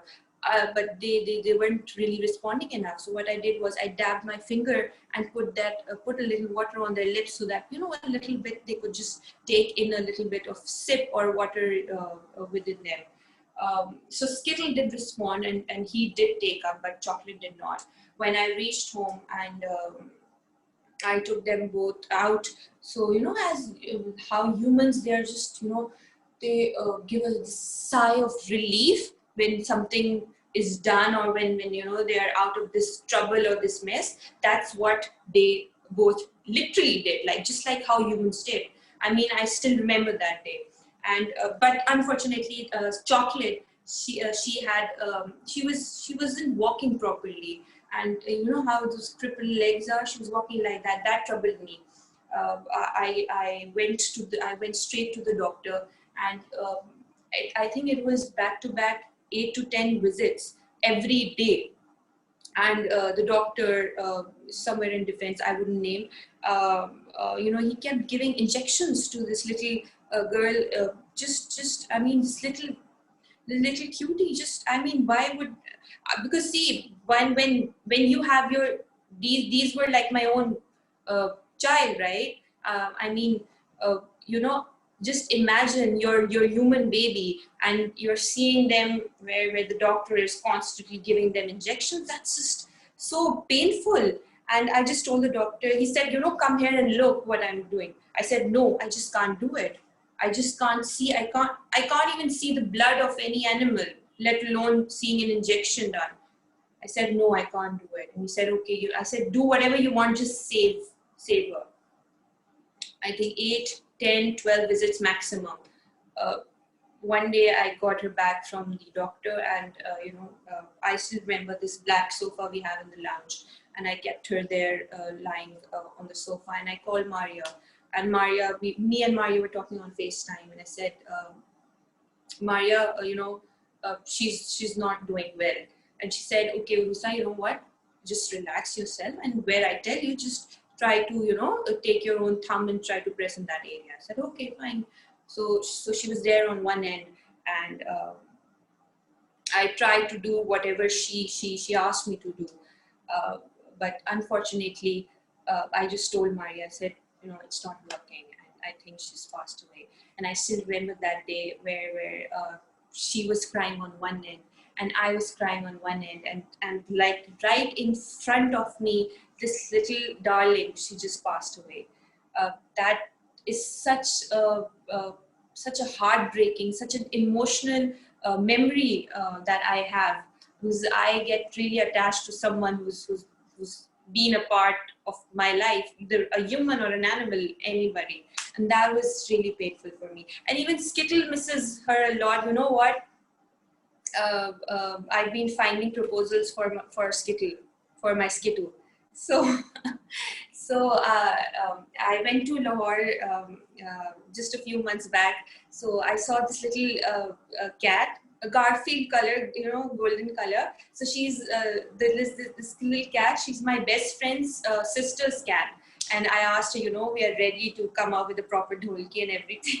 So you be prepared, and I'm going to be a good mother-in-law. So just like all mother-in-laws, I want a bride with these long hair, fair color, and some sweet and charming and all of those stuff. Just kidding. So, but anyways, I'm not kidding about proposals, right? I'm open for that. So, yeah, it was painful. It's still painful, to not have another partner, because they both came along together, and that was something I actually dread that day. So, an interesting fact, I'll tell you, I heard this interesting fact a few days ago, that ancient Egyptians, whenever their cat, I'm talking about years back, right? Whenever their cat died, you know what they did? What they did was that they shaved one of their eyebrows. And I was just thinking that if this thing was actually a part of our culture, then probably I wouldn't even have my hair alone, like let alone the eyebrows. I would be bald, honestly, because honestly, this is not the first time. It happened with me before, I'll be very honest. So I had this cat also 3 years back, whose name was Snowball, and white in color, and one eye was blue, one eye was greenish tone. And what happened was that it was very dark. I was trying to switch on the light. Okay, so I tried to switch on the light, and I was switching on the light, and somehow I stepped on the tail of Snowball. Now, keep your facts checked, right? I asked with my friend also, she's also a cat person. I asked, does this happen that if you step on a cat's tail and, they pass away? And she's like, no, it doesn't happen. But as I don't know, unintentionally stepped on the tail of this cat, it started, where you need this air. She had started developing breathing problems. I quickly went downstairs and I told my dad, it was like, I need to go to the doctor. And as I was going outside and sit in my car, by the time she passed away. So these were my horrible cases of cats passing away. And another interesting thing that cats do is that they spend around 60 to 70% of their life just sleeping. And that's something that maybe all of you, some of you, or maybe I don't know, would be like, that's probably the best life. What else you want to do? Just sleep. That's all you want to do. But yeah, that's what they have in their lifestyle, in their behaviors, and then they spend a lot of time grooming as well. I mean, 30 to 40% of the time, so what they do is that they have this little enzyme in their saliva, and whenever they try to clean themselves through their tongue, so those little enzymes sort of wipe off all the bacteria and all the dirt that they have in their body and on their skin. So that's something amazing. And I actually got this idea that what if humans stopped taking a bath and started cleaning themselves through the saliva. I mean, look at the amount of water that we are all going to save, right? So, I mean, there are some behaviors of cats that I do like and some I don't like, but some are so funny that I also have a long list, but I think that's about it. That's pretty hilarious. I think I shouldn't be saying it right now over here, sometime maybe in a separate meeting or so. So thank you, fellow Toastmasters and guests over here. It was a pretty long speech. I hope it was engaging for you all. Thank you so much, and over to you. Thank you very much indeed. Across the subcontinent of India, there is a culture, if a cat dies, you tend to make a replica in gold and float it down the river. Lucky that you didn't have to do that. Gold should be used for other purposes and not in making cats. Thank you very much for that deep insight into your pet sojourn. I'm sure a lot of us would have listened to it with a lot of interest. Let's now proceed further to the next stage of our meeting. Speaker number 7 is Toastmaster Amir Jamshed. He is going to be speaking on dynamic leadership level 1. And actually, Toastmaster Amir, sorry, couldn't make it. He's stuck at work. So we'll move on to the last speaker. Okay, so we move on therefore to speaker number 8 now, who is speaker number 7, Naveenta Karan. She is a doctor by profession, and when I asked her in terms of getting an idea to life, she told me that as a person who likes to work with people and help people in her free time, she believes gathering knowledge, making a plan, making a document out of it, and then executing it after a strong cup of coffee. That is her mantra for getting an idea to success. So let's now ask her evaluator, Toastmaster Imran Raza, to please read out the objectives of Toastmaster Naveenta's speech, which is from the Leadership Development Manual, and it's an elective. So Toastmaster Imran Raza, please read out the objectives. Thank you, DTM Sudarshan.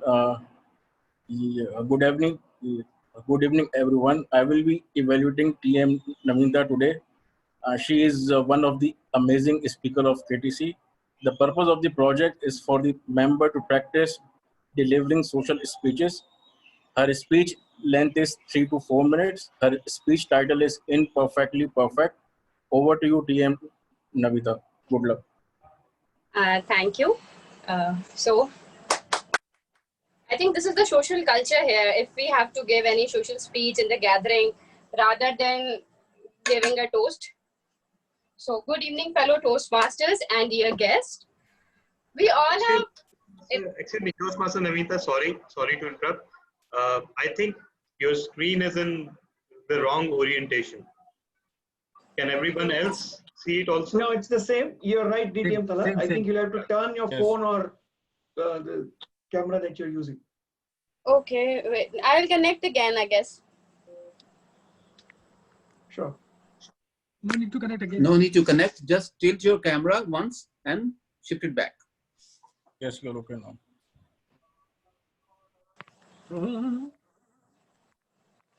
I guess what I'm...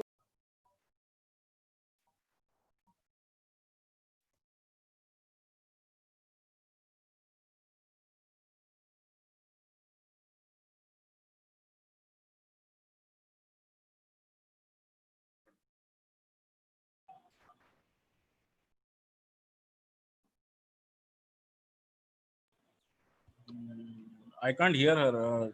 Is she there? Yeah, I'm trying to connect. Can you see Okay. me all? Yes, we can see you now. And what about now? Am I audible?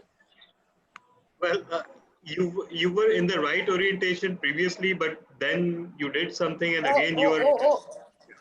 Okay, So I don't know what's... Just undo what you did last time. Yeah. Okay, wait. No need to. Wait. Yeah, no need to. Yeah.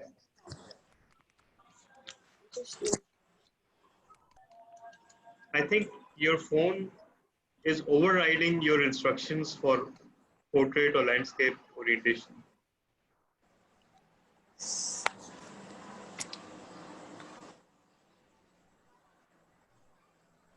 Is it fine? Yes. Like I tried. Yes. Don't do anything. Yes. Yeah, now it's fine. It's perfect.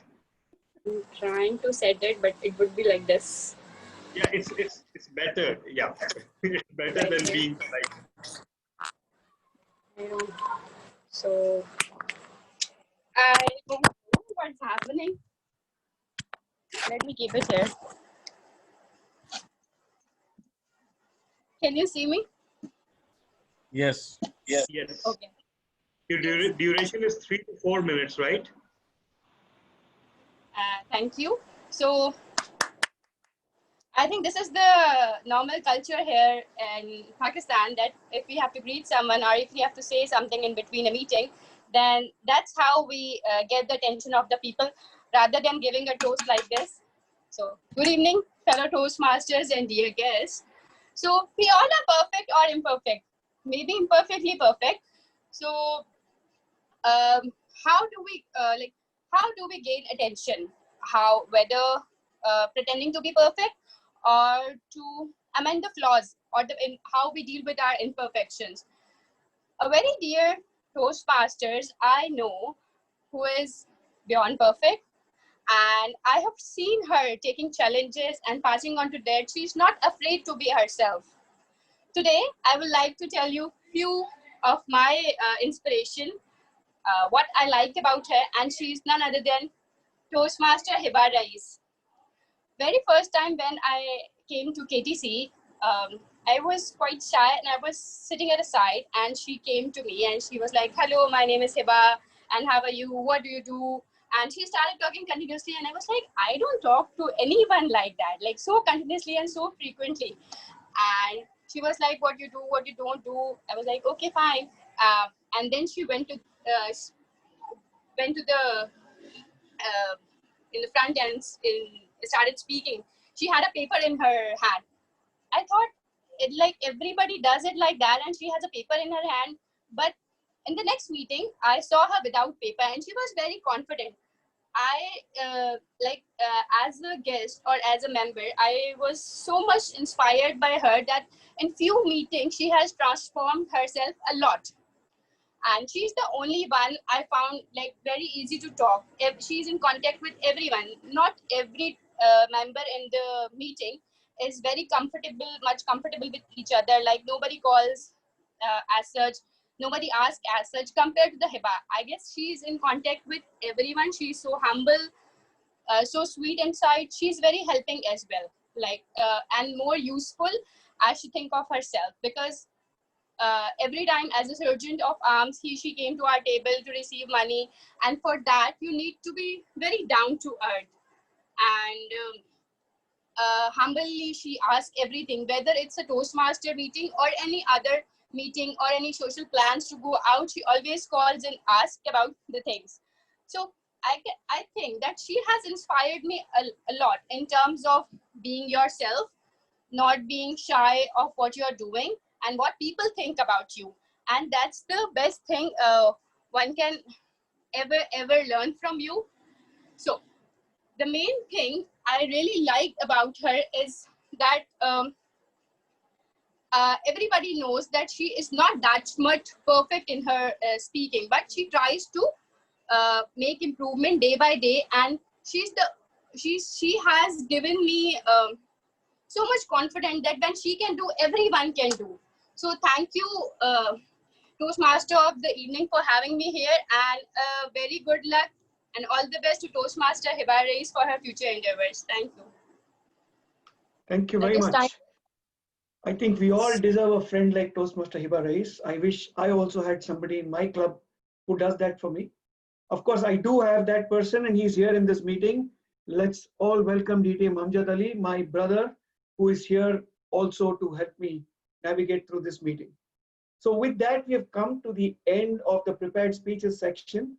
I hope you've all taken time out to give feedback to every single speaker. We've heard a variety of speeches, right from a personal experience with a pet to a person who is an unseen, unheard mentor, to so many other aspects of speeches which we can take to our lives as well. At this stage, I would like to request the timer to read out the timing for each of the speakers so that we can take a vote at this point in time. So, DTM Talha, could you please do the honors of reading out the timing for all speakers? Thank you so much, DTM Sudarshan. The timings were respectively DTM Maria 6 minutes 36 seconds, Toastmaster Imran Rana 7 minutes and 3 seconds, Toastmaster Amir Bilal 7 minutes 31 seconds, Toastmaster Ali Ashar Anjum 7 minutes 40 seconds, Toastmaster Urooj 5 minutes 33 seconds, Toastmaster Uroosa Mohsin 20 minutes exactly, and Toastmaster Naveenta Karan 3 minutes 10 seconds. Here what I would like to highlight is that Toastmaster Amir Bilal exceeded the time by 1 second, and Toastmaster Ali Ashar Anjum later communicated to me that he could not see the timer window. So I will leave it to the president to decide who is eligible for voting, and I'm ready with the poll. I'm sorry, there was a bit of disconnection. Could you say that again?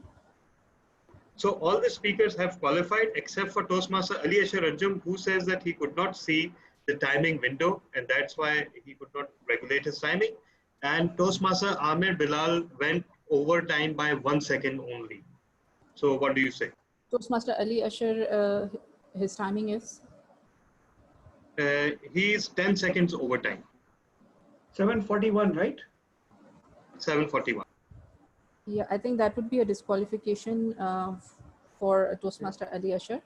And I think we can let Toastmaster Amir Bilal qualify. Okay, I'm floating a poll in a few seconds. Just a second. So we have 6 speakers, and I'm floating the poll right now. Just a second. Okay, Zoom does not make it very easy to edit polls and float them. So yeah, I've launched it now. Everybody, please vote. Yep. And I will close the poll in 30 seconds. Perfect. So as the polling is going on, I think we've had a very, very good meeting so far. And this meeting has proceeded in a very, very serious manner.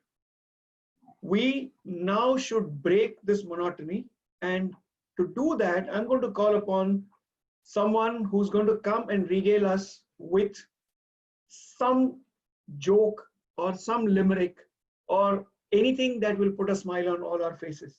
So let me invite our joke master for the evening, Toastmaster Muhammad Asghar, to come and share his joke with all of us. Toastmaster Muhammad Asghar, over to you. Everyone, please vote while the joke is being told. I've already overstepped the time for the poll, so please, everyone, cast your vote.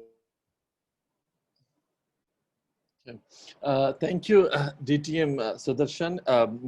I have a problem. Whenever I was called by a DTM to play my role, I immediately come under pressure. I mean, this is something that I've been confronting throughout my Toastmasters life. But let's, let me muster my courage to come with something. Actually, it happened to me last week while I was approaching expressway in my car. I saw an unusual long queue of cars. It took me almost some 30 minutes to inch my way to the toll booth with a sense of achievement. After all, after paying 30 rupees, I stopped for a while to ask the toll collector the reason of unusual jam. The gentleman calmly replied that, well, we helped a small dog to cross the road some 1 hour ago. Then everybody like you stopped for an extra 2 minutes to ask the reason. Over to you. Over to you. Indeed, a dog's life. Thank you very much. So, ladies and gentlemen, let's continue and go back to the theme of the evening, which I have been saying. One of the key ingredients to make an idea into a successful venture is discipline.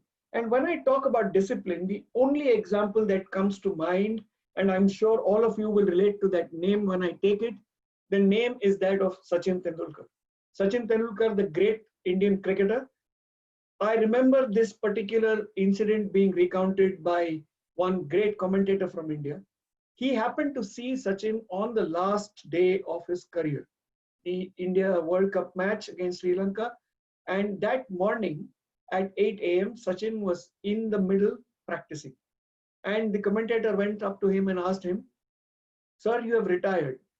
Today is your last match. Even if you score a 0, you will still be a hero.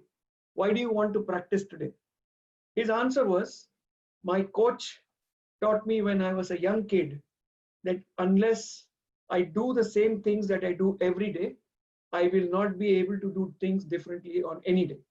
So discipline is all about making sure that you pull yourself from your bootstraps and go and do that thing which you want to postpone. A very common example is that most of us start our journey towards weight loss and decide every morning we'll go out for a walk or a run. And those extra 5 minutes after hitting the snooze button becomes a dear friend for us. And that is where discipline breaks. And that is where an idea goes to die. So if an idea has to live, if an idea has to become an action, discipline is the next big key. And discipline also means another very big thing. And that big thing is nothing other than the fact that you take your chances when you get it. And those chances come your way when you come to a meeting like this, where there is an opportunity for you to practice your skill, which is by participating in table topics. And today, to do the honors of the table topic session, we have a table topics master who is an engineer by profession. She is somebody that will solve all your technology problems. But ultimately, what she really believes is that every problem has an end. And to that extent, we should find that solution. I would like to call upon our table topic master for the evening, Madam Toastmaster Anum Qadri, to take charge and lead us through this session for table topics. Over to you, Madam Toastmaster. Thank you so much, Mr. Toastmaster of the evening. Fellow Toastmasters and guests, today I have, considering the topic that we are following today, ideas that are put to action. Now, this was something that was tickling me throughout, and I wanted to go for something different, something complicated, or you can say something that comes out of the blue. So I have prepared a few topics that are randomly selected and are based on different aspects of life. So for this, I'll be sharing my screen And the first topic for today is Don't Grow Up, It's a Trap. And I would like TM Khuwaja Saifur Rahman, the VPE of Lahore Toastmasters Club, to please come forward and speak a few words about it. It would be appreciable if you start off with a story that is related to this topic. But it's up to you if you want to speak about some other stuff regarding this topic. The word of the day is achievement. Over to you, TM Khuwaja Saifur Rahman.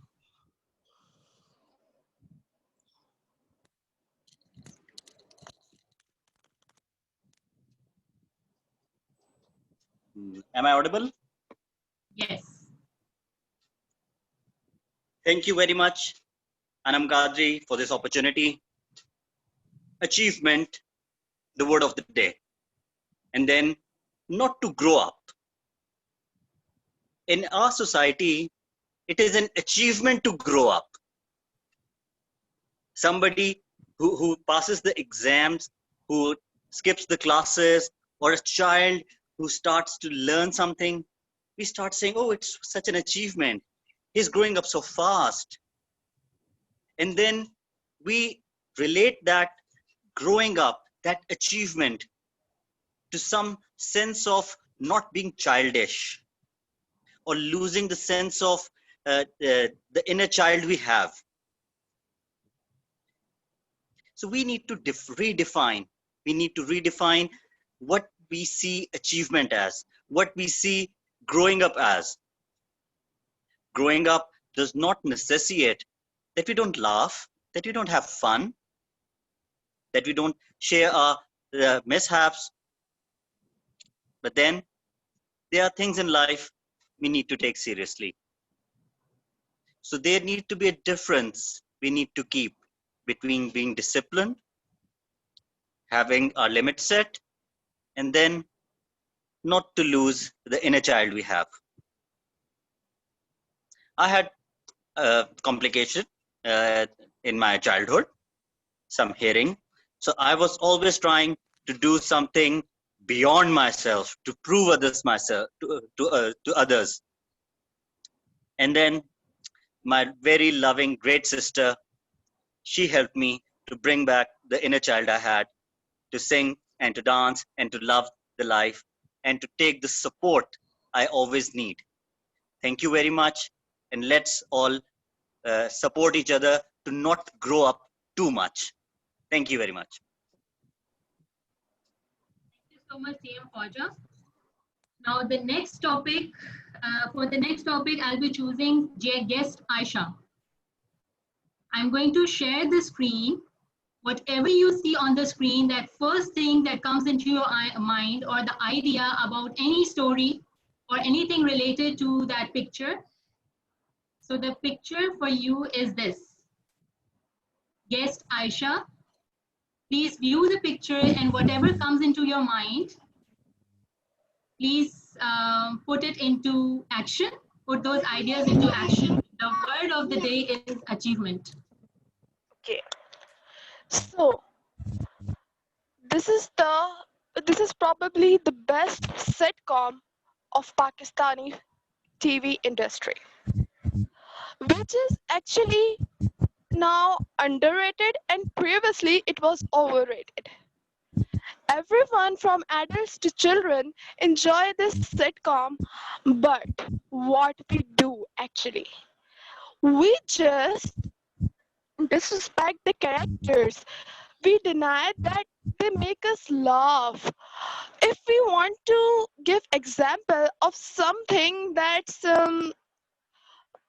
childish or that's what we say that incompetent and which is useless, we give example of Bulbule, that Pakistani public what we say that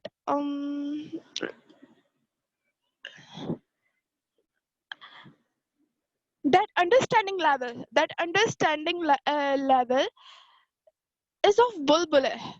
People are comparing here a sitcom with Ertugrul Gazi, which is a Turkish drama serial. So I just believe that's totally the disrespect of the hard work that the characters they do, and probably they made us laugh somehow at some point, especially the character that everyone knows. At least we should respect their hard work and the things, the jokes they crack to make us laugh. Thank you. Thank you so much, yes, Ayesha. So the next topic, I'll be giving it to TM Sargeant. The picture for you is this. I hope it is recognizable. The word of the day is achievement. TM Sargeant.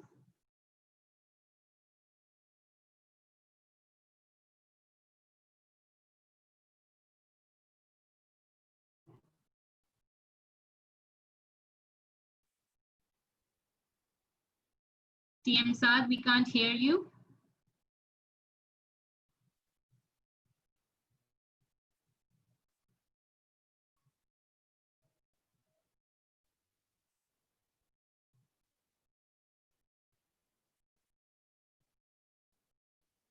Ms. President, shall I move ahead or should we wait for him? Please move ahead. All right. Okay, so I'll be changed, or should I give this the same topic? I'll be giving this topic to guest Yamina.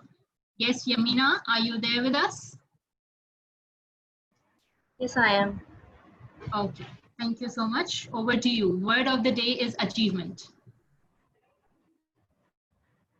Right. So as I can see, this is a very impressive game, and I think everyone have played this game at some or the other time in their life. And this is the actually very classic game.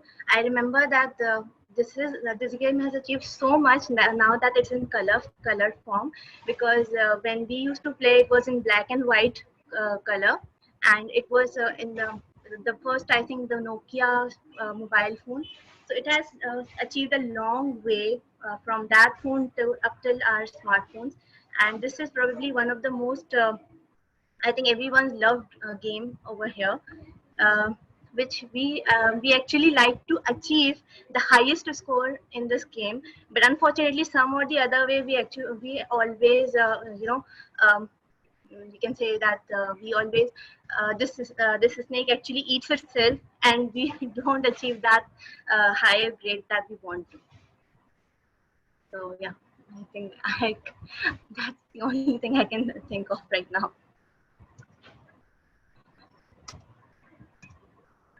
Thank you so much, guest Yamina. Thank you. Okay, so the next topic I'll be giving to is TM Shamam. TM Shamam, are you ready? The image for you today is this. The word of the day is achievement. TM Shamam. Thank you, table topic master. This is kind of nostalgic. Not that I liked eating suparis and all, but there was this advertisement that came to my mind, Naz Pan Masala, Naz Pan Masala. How many of you can relate to that? So that we can judge your ages now. Now, Toastmaster Anum has judged the age. Yeah. जिसकी नजर भी So, प्यारी जिसकी खुशबू भी प्यारी. oh wow, thank you for supporting me. I'm not the only one that aged here. Well, that is not a very old thing. This supari I can still see when I go and buy shahi supari for myself. The shopkeeper always offers this Naz Pan Masala. And to tell you the truth, this Naz Pan Masala has a variety of tastes in it. So whenever I feel that there is so much in varieties that we can relate with our lives, it gives me a different kind of idea about how life is, how we spend it. Do we take it as different foods and different edibles that we are offered? It's so colorful. It has all saltish and sweetish things in it, all the coconuts there, the dry fruits, all the junk stuff, the colored soft that my mother always used to tell me, just throw that thing out. It's not good for health. You can have coconut and other dry fruits in that, but not that. So now when we are grown up, I always think that those such small little things that we feel now as nostalgic, they were always, when we can relate, they always tell us something about the life, the spices they add, the taste they add, the colors they add, and the memories and learnings. Like I said, my mother used to tell me, throw that soft, colored soft thing out. So it was always about throw the bad things out, pick the good things, have a taste of it, and enjoy it. I can't see the timer, but can somebody tell me if I am on time? Yes, you are. Did I stop it? Okay, so I must stop.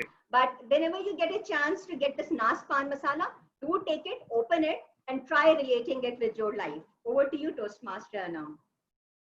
Thank you so much, TM Shamam. Okay, so the next person who I'm going to invite here is TM Rahma Unib. TM Rahma Unib, the image for you today is this. Word of the day is achievement. TM Rahma.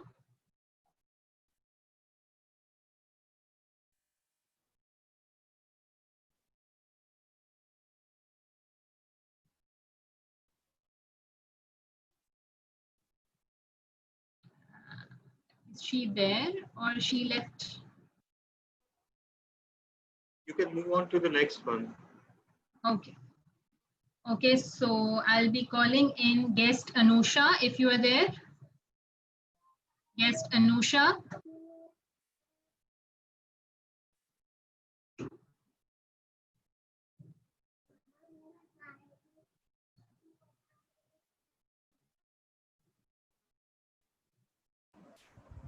She's not there. Not here. Then I think ample time is given for this picture. I'll change the picture and change the person as well. So the next up for today is DTM Amjad Ali. DTM Amjad Ali, I can see you. Please unmute your mic. And the image for you is this. Anything that comes into your mind, the word of the day is achievement. DTM Amjad Ali.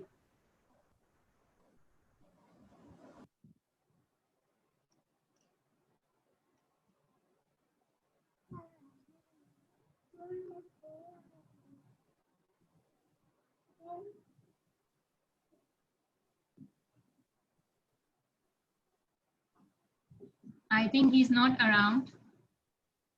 DTM Amjad, are you there?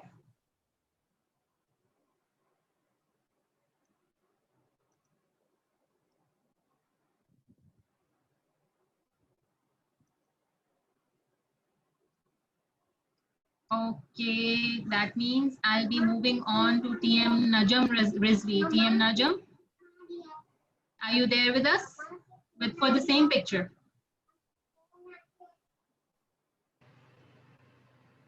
Did you call me? Amjad. Yes, Did you call Amjad me? is back. Yes, Amjad is back. I'm here. Sorry. DTM Amjad? Yes, ma'am. Yes, this is the picture for you. The word of the day is achievement. All right. I need to speak for 2 minutes. Yes. Yes. All right. Thank you so much, Madam Table Topic Master, for showing me this beautiful picture, which is not found anywhere on this planet but in Pakistan. This is unique identity of Pakistan. And we are always carrying these small miniatures of these beautiful trucks made by Afghans or Pathans. And these trucks are always on motorways and highways, carrying a lot of burden, and they are helping us feed our families. And now, achievement part is here, that world has traveled so far in terms of technology, but this unique identity is still there. not because they are not able to serve our requirements, but it's a class, it's a culture. This is what I always believe and always practice and tell people and preach as well, that if you are not connected with your roots, people are going to cut your neck and throw you somewhere else. Be it your language, be it your dress, be it your culture, your food, respect that. And I respect these kind of tracks. Some people, they call themselves as so-called modern. Sometimes they don't like such things. They feel like, okay, maybe Germany has developed something great, UK has developed something great, and I like that part. You believe or not, you miss this part when you are there. So I love this legacy. Right now, this is my achievement. I will call as achievement that you have showed me this picture and I'm speaking about it. I love my culture. I respect that. And I have a reason for that. The reason is I have traveled to so many countries. Then I started loving it. I'm not a stereotype. I'm not someone just following that I love Pakistan. I love my culture because I was born here. No, I traveled and now I have a reason for that. Thank you so much, ladies and gentlemen. Back to you, Madam Toastmaster. Thank you, DTM Amjad. It was lovely hearing all you Toastmasters and guests putting your ideas into action. I really enjoyed the entire session. I'll be handing over the charge to the Toastmaster. Thank you so much. Over to you, Mr. Toastmaster. Thank you very much, Table Topics Master. Could I request the timer to please read out the timings for all the speakers and float the poll as well? Thank you so much, Toastmaster of the day. We had 5 speakers today and all of them have qualified. Khwaja Saifur Rahman spoke for 2 minutes, Saida Ayesha and Yamina spoke for 1 minute each. Toastmaster Shamam spoke for 2 minutes 20 seconds and Toastmaster Amjad Ali 2 minutes 8 seconds. So I'm putting up the poll right now.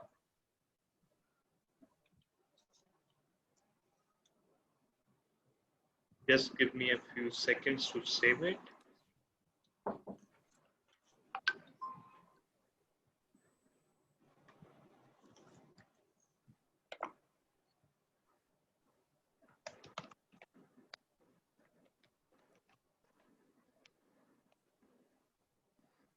Okay, Zoom is acting up a bit, but yes, now it should be done. Okay, so everyone, please vote. You have 30 seconds to vote for your favorite table topic speaker.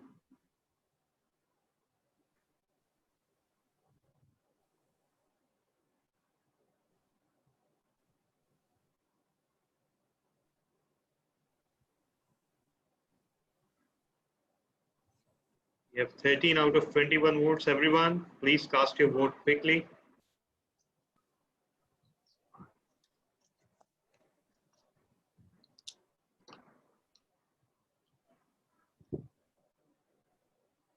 And I'm closing the poll in 5, 4, 3, 2, 1, and. Perfect. Thank you. Thank you, Toastmaster. Thank you very much.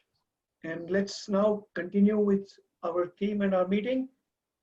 The next big thing to get your idea to success is focus on the journey.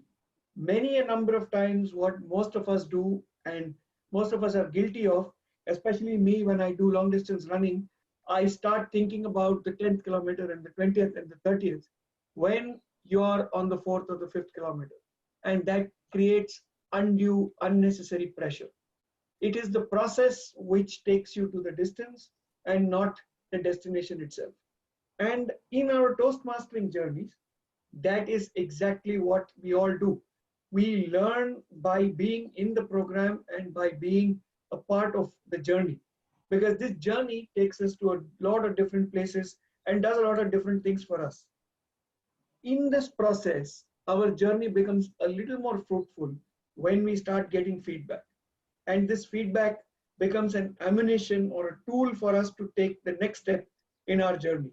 And that's exactly what we are going to do now. So I'm going to hand over the virtual stage to our general evaluator to take us through the next segment, which is the evaluation segment. So to do the honors, I'm going to call upon Toastmaster Mohammad Asghar to come and take charge as our general evaluator for the evening. And here I invite our general evaluator to take charge and take it forward. Over to you, Toastmaster Mohammad Asghar. Thank you very much, DTM Sudarshan. Thank you for the podium. Good evening, Toastmaster of the day, fellow Toastmasters and my dear guests. I'm the General Evaluator for today's meeting. For many, including me, the most valuable aspect of Toastmasters is the evaluations they give and receives. Like all successful club, we in KTC members support each other through evaluations. That encourage speakers to continue practicing and learning. Someone somewhere aptly said, evaluations are the fertilizers of our growth and development. They really are. My role as journal evaluator is further divided into 3 small segments. First one is to introduce the evaluators for the prepared speeches. Secondly, then I'll call upon the role holders for their respective reports. And finally, I'll give my journal evaluation of overall meeting before leaving the stage or the virtual stage. So let's begin from the first segment. That is the evaluation of prepared speech. And I would like to call our first evaluator, TM Uroosa Kanwal, who will be evaluating DTM Maria. So please welcome TM Uroosa Kanwal. Thank you, General Evaluator. TM Maria, DTM Maria, your speech reminded me of my childhood. At one time, I remember we could not find those string of jhandis for our Independence Day. So what my mother did, we found a pack of small flags and she made that flour and water solution, and we decided to make our own string of jhandis at home. And that itself became a pre-independence celebration. Your speech told us how people can come together, enjoy independence, and how independence is not about solitary living. It is about supporting one another, giving each other space, existing without hurting each other. You gave numerous examples of what people can do. And I think that is where you lost me, because there were so many examples. Maybe your examples could have been 3, 4, and your whole story could have been built around those. Your presentation was lovely. The best point was about Google and about Pakistan Post. And I was really hoping you would present more on that.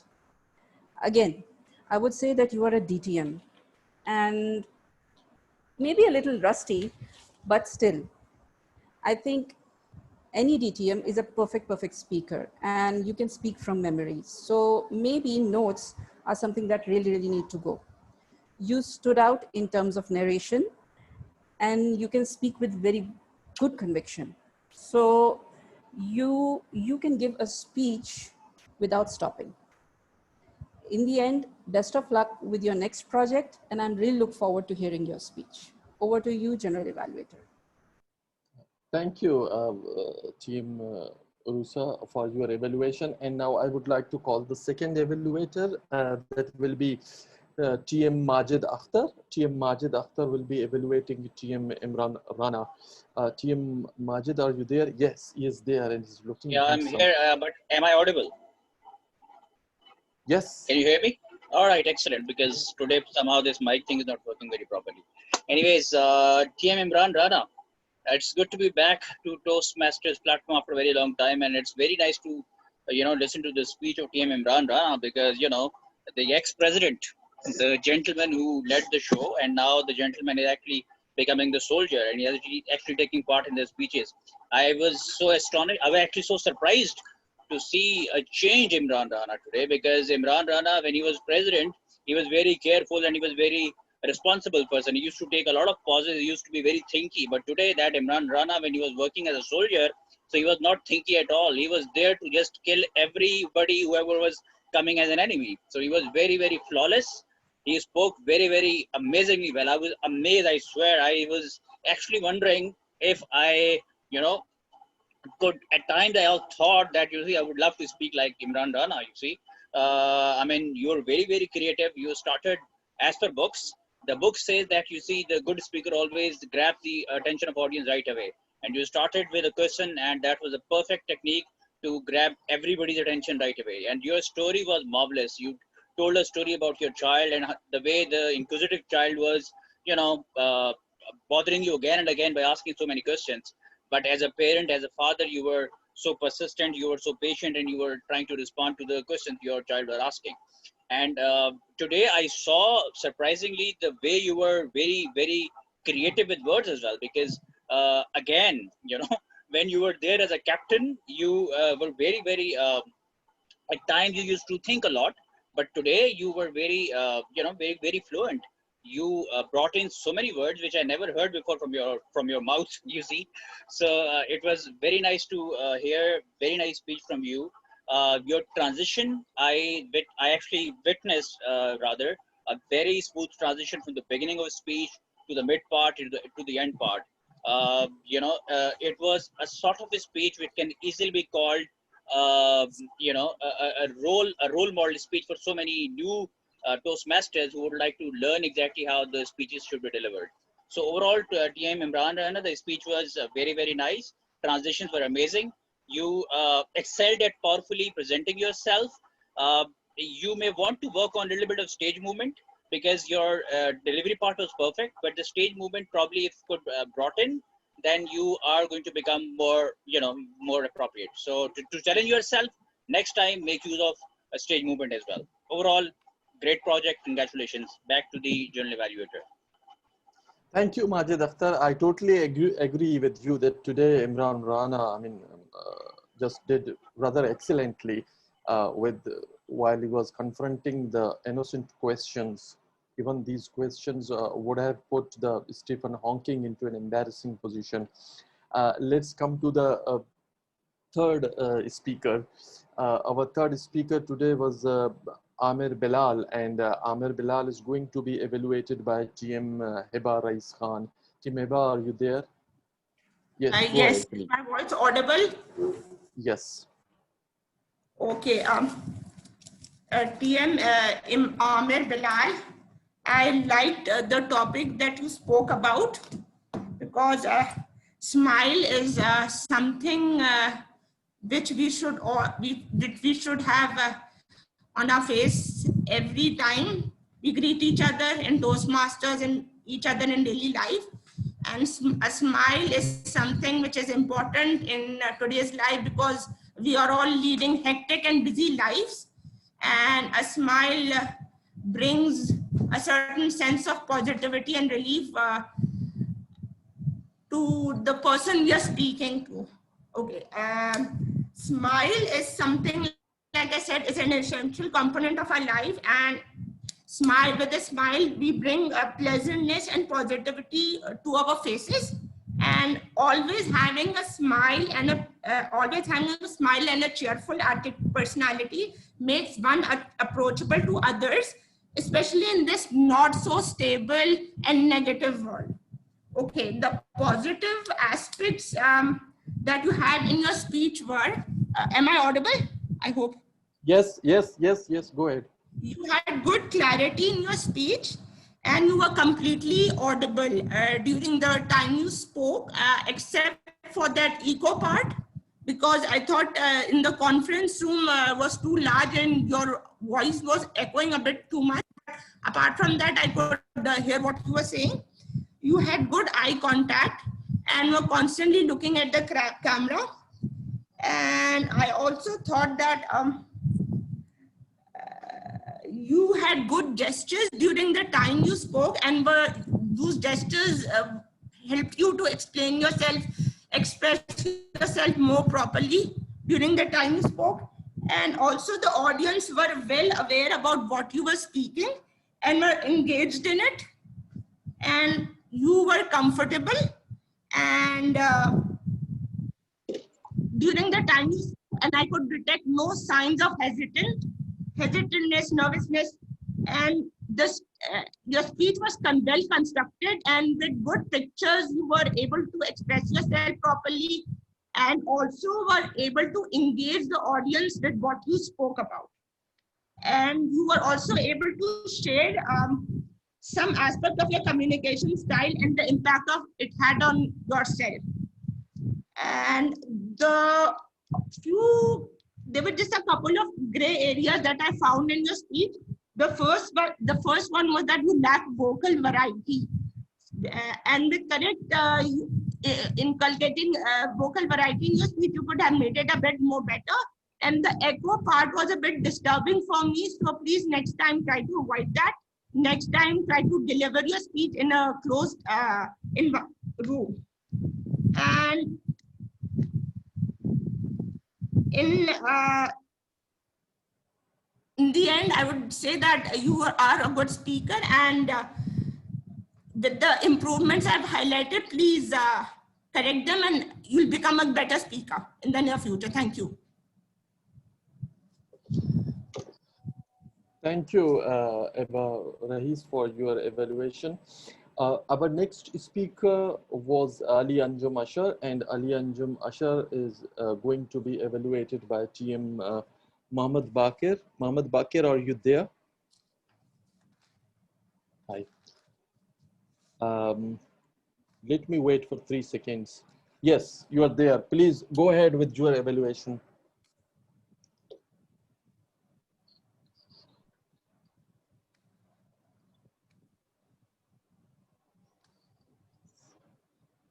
I think TM Baqar is muted. Yes. Sorry. Thank you, TM Ashar.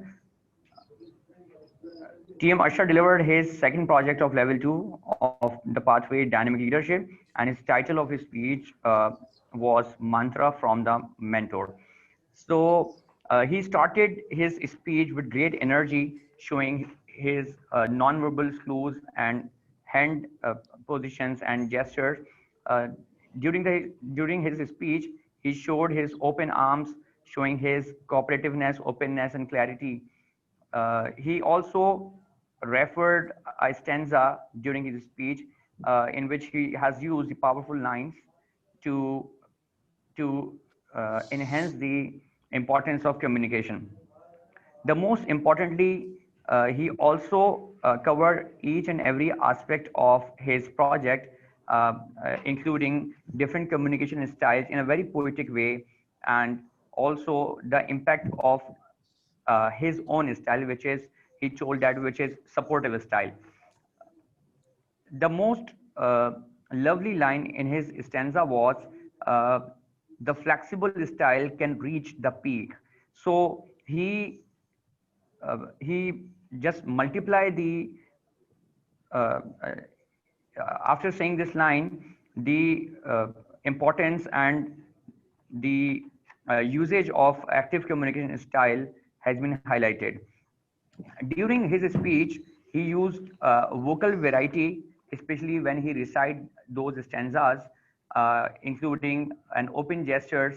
He also has a very comfortable way of delivery in front of camera. And I remember some previous speeches of TM Ashar in which he was stammering too much, but I could not find a single stammering in his speech. So it's very remarkable and commendable for TM Ashar, that how swiftly and how quickly he overcome that weakness. And it's truly motivating for all of the club members, that how this environment has changed and produced a very positive quality in one of the Toastmaster.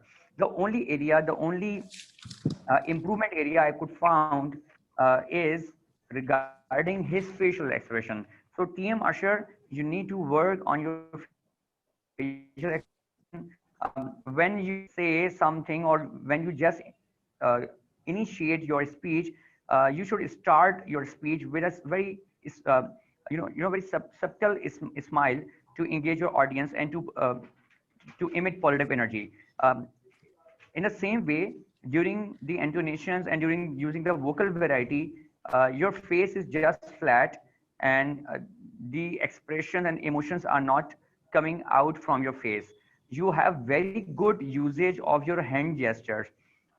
You have opened your arms, you showed your fist, your thumb. So each and every finger you have used in your speech are purposeful. So congratulations for completing your project, and I hope that you will work on your facial expressions in your upcoming projects. Congratulations. Over to you, Mr. General. Thank you. Thank you, Mohammed Baqar, for your evaluation. Thank you very much. That is really nice. Our fifth speaker was TM Urooj, and Urooj is going to be evaluated by TM. Are you evaluating? Toastmaster Talha. Yeah, I'm Talha. Yeah.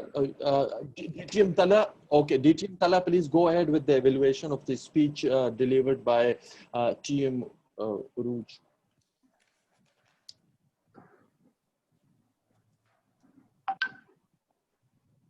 Thank you so much, Toastmaster Asghar. The Toastmaster Urooj. For the first time in several months, I am at a loss for words. I honestly don't know what paradigm should I follow in evaluating your speech. In parts, it was brilliant. In parts, it was perplexing. In parts, it was puzzling. And but I think we can all agree that it did leave an impression on the audience. It made us all think. So Toastmaster Urooj, first of all, congratulations on innovative use of visual aid, very inspiring video, and the voice that you used to narrate that video was very soothing, very inspiring, very poetic, and it took us straight. It made a very good connection with the imagery that you were showing. But after several minutes of this, I began to question, is this a speech or is this a YouTube video? Because I've seen several such YouTube videos, and I appreciate your innovation. See, you are supposed to do a speech on any topic of your choice in this project, and the speech should have a beginning, middle, and an end, and that's pretty much the expectation. It's your very second project. So, judging by that, your speech was well structured. It sent a very strong message, and it inspired the audience to think, which I think all speeches should do. It was very well paced. We could hear each and every word in a crystal clear way. And the imagery that you used complemented the speech perfectly. But perhaps, and that's just my opinion, the imagery overpowered you. And the speaker should not be overpowered by anyone. Perhaps you could have tweaked the presentation a little bit. You could have put this video in the background while you stood in the foreground speaking. So that would have made a much greater impact, because we could have seen you move and gesticulate and express the emotions that we were supposed to feel facially. I would still go further, and I would say that perhaps you could put on a slideshow instead of a video, and you could have focused the camera on yourself and narrated and took us to the places that you showed us through your words, through your vocal variety, because you can clearly do that. You were so impressive with your visual imagery. You were so impressive with your poetic cadence that you employed during your speech. So it was a brilliant speech. I thoroughly enjoyed it. I'm still under a spell of it, but at the same time, it strikes me as something of a missed opportunity in terms of your personal presentation skills, which I know are outstanding. So again, amazing idea. I applaud your ambitiousness. I applaud your thinking out of the box. This is just my personal opinion. Perhaps you could put a little bit more of yourself in the second rendition of this speech. Over to you, General Evaluator.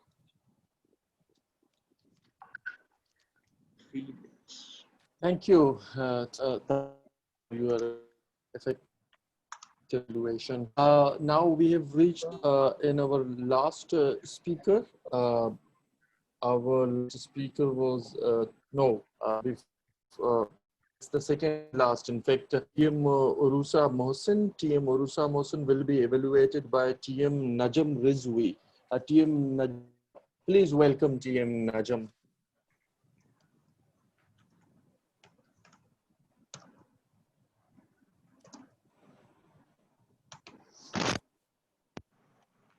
Am I audible now? TM Najam, I have handed over charge to you. Yes, you Okay, are. thank you. Toastmaster Asghar. Am I audible? Yes, you are audible. Okay, thank you. Please start the timing now. Yes. Yes. Toastmaster Uroosa Mohsin. We are all familiar with her speaking style, which is always engaging, whether it's a table topic speech or it's a prepared speech. Today, what I feel was her biggest achievement in giving that speech was to take such a mundane topic as a meow and give a 20-minute speech on it. I mean, can you imagine, just a story of a kitten coming to your door and trying to adopt you or getting itself adopted, and you build a 20-minute speech around it. Wow, that's beautiful. The speech itself was definitely very engaging. It had humor. It had tragedy, a lot of tragedy, in fact, because 2 cats died, not 1. And you used very descriptive language.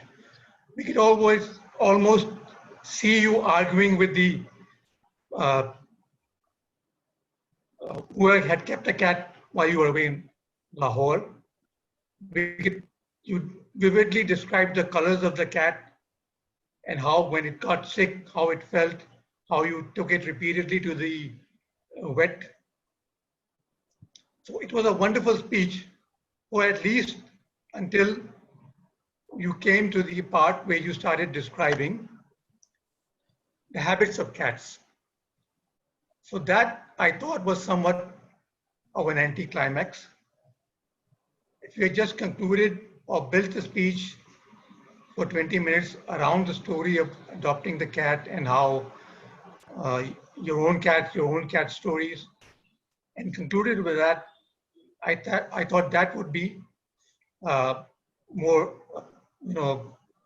rounded, well-rounded, totally on your speech. Another suggestion would be that this is supposed to be a keynote speech. So next time when you have the opportunity of doing a similar project, a keynote speech is something which sets the tone for a conference or a meeting. So this wasn't really a keynote-ish speech. It was a very wonderful speech. And congratulations. I look forward to your future speeches. Over to the general evaluators. Toastmaster Asghar. Thank you, TM Najam, for your evaluation to our feline lover. Now we have come to our last prepared speech that was delivered by TM Naveenta, and TM Naveenta will be evaluated by TM Imran Raza.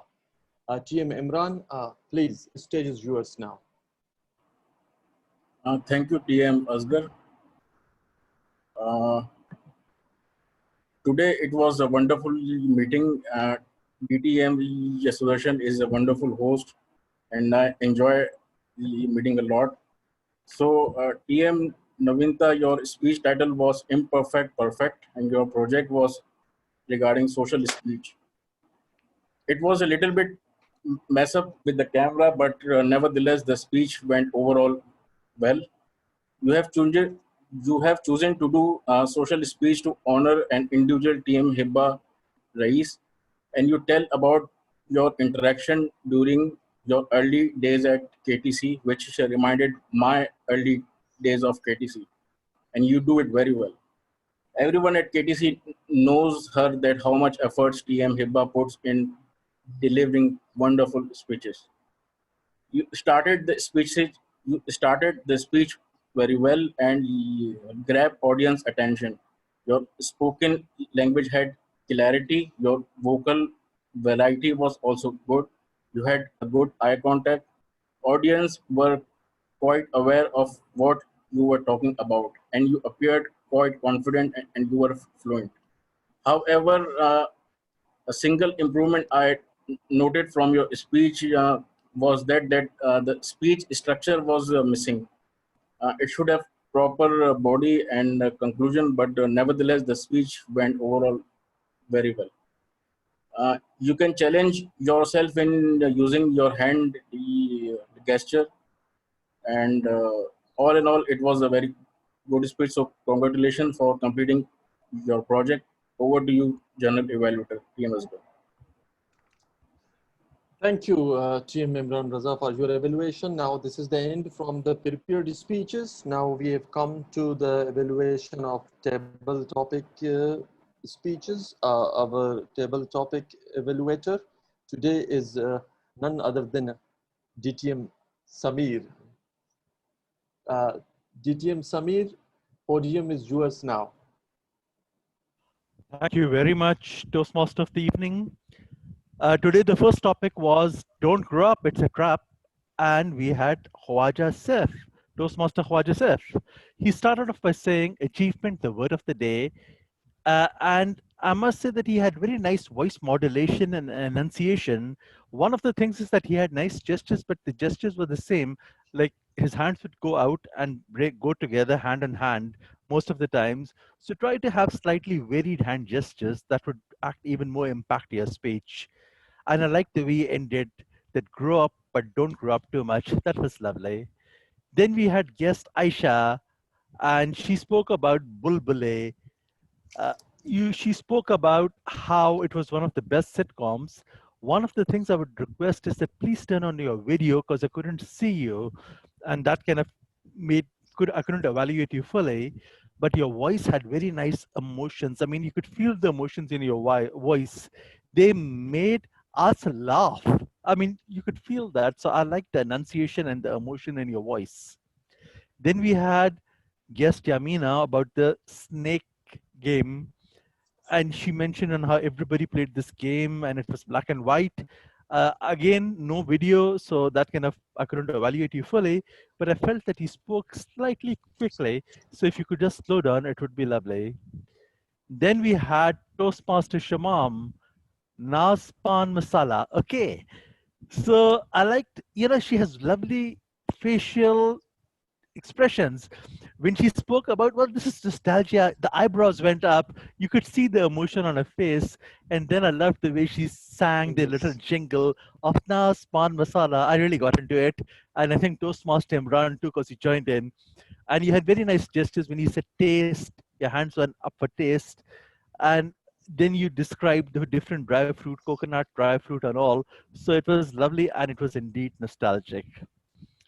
Then we had Toastmaster Amjad regarding the decorated Pathan decorated truck, the Peshawari truck. He had a very nice smiling face and he spoke about class and culture and how we need to respect our own culture. He had hand gestures, but I felt that they were slightly down.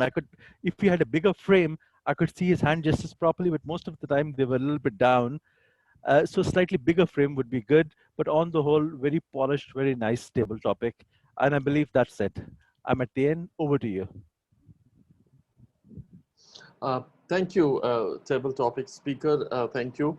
Now we are done with the evaluation round and we shall move on to the reports of the roll holders. But before that, I would like to request our timer. Is every individual evaluator is qualified? Thank you, Toastmasters. Yes, every individual evaluator has qualified.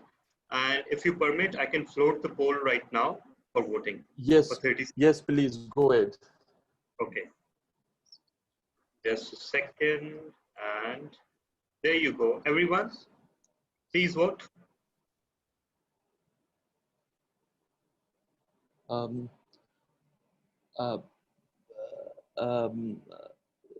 DTM Talha, I cannot, push the submit button because it is disabled. Yes, I don't know and about the other, I cannot find or it's DTM maybe. Summit. No, actually, evaluator is the speech evaluators only. Yes, there's speech okay. evaluators. Yeah. So And what DTM about the Summit is submission? part of the big four. And thank you for telling us who you intend to vote for. And Okay. what Toastmasters, about the you submission? just let me end it right now and then relaunch it. Maybe now you can submit it. Okay. I'm so sorry. I've reset it. Everyone, can you please recast your vote? I didn't know that it will reset to 0. So But yeah, as 30 seconds. And but Toastmasters, can you vote now? no, it is same. So Please ask. you can, But please ask others if the situation is same, because I mean, one of the reason could be that my name is not there. That is why it is disabled. no, that's not a factor. No, I did Actually, it. It was perfect. Yeah, it was perfect. okay. So you can send your Yes, vote it was privately okay. to me. You can send your vote privately to me, Toastmasters. Okay. Everyone, please vote quickly. We have only 5 votes remaining.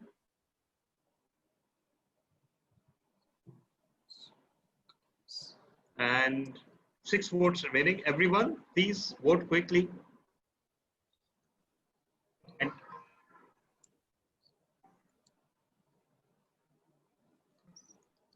so I'm closing the poll in 10 seconds. 10, 9, 8, 7, 6, 5, 4, 3, 2, 1. Stop. Toastmaster Asghar, once again, you can send your vote privately to me and I'll make it part of the totals. Over to you, General. Thank you. Thank you, Talha bin Ahmed. Thank you. And now it's time for the role holders to come up with their report. And I would like to call, first of all, our grammarian. Today, Team Shamam played the role of the grammarian. Can I request you to please submit your report to the meeting? Am I audible now? And Yes. visible also? Okay. Yes, you are. So thank you, General Evaluator. I might have missed some musical words due to Wi-Fi hiccups, but I would start with, like Toastmaster Majid said, some creative words that were used during the meeting today. So there was one that I liked really, imperfectly perfect by TM Naveenta. Then there was miserable by TM Uroosa, fail safely by DTM Sudarshan, ferocious by TM Imran, and perplexing by DTM Talha. These adverbs and adjectives were enhancing actually the visual descriptions in their speeches. So it was wonderful. Now it's an achievement that there was no mispronounced words. In fact, I was really impressed with clean pronunciations by DTM Sudarshan, DTM Talha, and Toastmaster Urooj. And that was so pleasing to hear. So that was wonderful. There were some use of plurals that can be improved in the future. Like there, I heard children's. That is not, that is a children, enough. And then there was this, a large crowd or gathering, could be a crowd or large gathering. Even a crowd could have worked. Then there was some inconsistent verb tenses, like can be answered is can be answered. Then someone entered and speak. Someone entered and spoke. Can just requires is can require, may require. Then I also noticed some dropped endings and not so well connected statements, such as craving to eat something and then jumping onto the house structures. So it could be craving to eat something, so I had to go downstairs because the structure of the house is so and so. That could be improved in verbals. I would also like to quote some outstanding thoughts, and the first one comes is Museum of Procrastination, and that was by DTM Sudarshan. That was so concise, a message relevant to the theme of the meeting. Then Toastmaster Amir said, Ismail takes us through whether we are hit or hurt. That was cool. Toastmaster Asghar said, evaluation is the fertilizer for learning. Toastmaster Amjad came up with respect the cultures. Toastmaster Ashar communication is not taught, it's practiced. Toastmaster Urooj hooked up with colors in the sky. And the most amusing thought was by Toastmaster Uroosa when she actually related, I would have gone bald if I were following the Egyptian traditions of mourning. So it was an amusing thought. Overall, it was so cool to be a grammarian today and picking up all those things that I might have missed when I'm not a grammarian. So it was a cool learning. Over to you, General Evaluator. Thank you, Team Shamam. Thank you for your role as a grammarian. Thank you for your report. Now it's time for the word masters to tell us how many of us have chosen the word of the day. Thank you, General Evaluator. The word of the day was achievement, and it was used by Toastmaster Ashar, Toastmaster Khuwaja, Toastmaster guest Yamina, and DTM Amjad, Ali, I guess. And I hope I haven't missed out anyone. There were a few usages of the word achieve, not exactly achievement. So over to you, General Evaluator. Oh, thank you. Thank you, Uroosa Kanwal, for your report. Now it's time to take report from our counter. Eba, are you there for your... Okay, the stage is yours. Please unmute yourself. Am I audible? Sorry, every role player, please keep a look at the timer window for the time allowance of your particular role. Thank you. Okay, am I audible? Yes, in fact, you are too audible. Okay. Fellow Toastmasters and guests, as the R counter, in the prepared speeches, there was TM Maria. She had a total of 8 hours, and her repeated words were public buildings, Independence Day, patriotic songs, independence and Pakistan. Then TM Imran spoke very well, and I could not detect any R's or M's or any filler words, any other filler words, but he had some repeated words such as crocodiles, alligator, reptiles, and dinosaur. TM Amir had 1 R. TM Ali Ashar Anjum had 2 R's, and his repeated word was master, I think. TM Urooj, I was totally lost in her speech, but she spoke quite well, and I could not detect any filler words till I heard her speech, till the time I was hearing her speech, sorry. TM Uroosa, she had around 12 hours, sorry, 14 hours, 3 ums, 1 and her repeated words were behavior, shelter, water, kittens, cats, cuties, cap, doctor, Maria, painful, kidding, snowball, stepped, that's it, and that's. TM Naveenta, her speech made me quite emotional because it was about me. So I could, but till the time I was hearing it, I could not detect any filler words, and there was probably 1 R, and her repeated word was probably, I think, speaker. And in the table topic section, guest Khuwaja, 1 R, guest Ayesha, 1 1 R, and her repeated word was bulbule. TM Yamina, I did not properly hear her speech. And then TM Shamam, she had 1 R, 1 Nas Pan Masala, life and ad were her repeated words, and TM Amjad Ali 1 R. And I think travel was his repeated word. That's about it. Thank you, Team Eba Raiswan, for your report. Now, the last role holder we have is the listener, TM Latif. TM Latif, will you present your report? Yeah, stage is yours. Good evening, everyone. Thank you, General Evaluator, TM Asghar. Actually, it was an achievement for me. For last 3 hours, I have kept my camera off, unmuted, willing to unmute, and I was unable to do that. So let's start and test everyone's listening skills. Connected with roots. Roots. Amjad. Please Amjad. unmute. Amjad. Stephen Hawking. DTM Amjad. Stephen Hawking's too embarrassed situation. Asghar. Toastmaster Asghar. Share with people you love.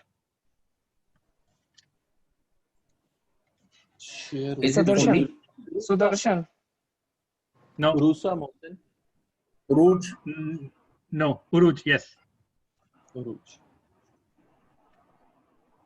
Replica of gold. TM Sudarshan. TM Sudarshan. DTM. Yes. DTM Sudarshan. Descriptive. Descriptive. Who was evaluating? Talha bin Amir. Najam. Toastmaster Najam. Toastmaster Najam. Toastmaster Yes. Najam. Your word can be heard and remembered. Urooj Dochki. Urooj. No. Dochki. Fast. Timer will say Amir Bilal. Ashar. Amir Bilal. Yes. Toastmaster Ashar. Oh. Doing brainstorming. TM Imran. Yes, Imran Rana. Yes. TM Imran. Exactly. Education is never been taught, it's practice. Sudarshan. Ashar. Toastmaster Ashar. Good one. Uproarious. Toastmaster Imran. No. DTM Talha. No. I have 32 seconds. Please fast. One more chance. It's me. Yes. You Surrender. win, I quit. Toastmaster Uroosa, I believe. No. Uroosa Mohsin. It's past president. Okay. Technique is unique. Last. Majid Akhtar. No, it's TM Ali. Over to you, General Evaluator. Thank you. Okay, thank you for your interesting role. And I believe that we have, this is the end of the role holders. Yes. Okay, now before handing over the charge, let me come up with a couple of general observations. I think the first one is always about the time. I was supposed to be at this stage at 9:10, but it's 9:43. So, half an hour and 40 minutes. It is something that can be reduced, but it is not unusual since at any gathering, being on time, lack of time, not enough time is a subject of discussion. We may not be tracked due to unforeseeable reason, but we are always conscious to reduce it. Toastmaster of the evening, DTM Sudarshan wonderfully told us about the continuous learning in his storytelling style. Thank you very much being with us throughout the session. Our table topic speakers spoke without preparation and attended their topic rather wonderfully.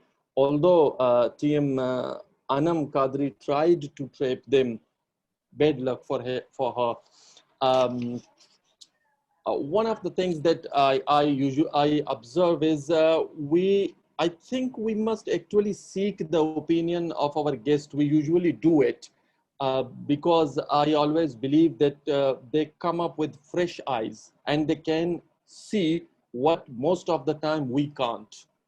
I take this opportunity to propose that we should invite at least one experienced Toastmaster from the other club, like DTM Sudarshan and DTM Amjad Ali, to evaluate our meeting, but especially with an area of improvement. And at nowadays, anyone can join us from anywhere due to this virtual world explosion.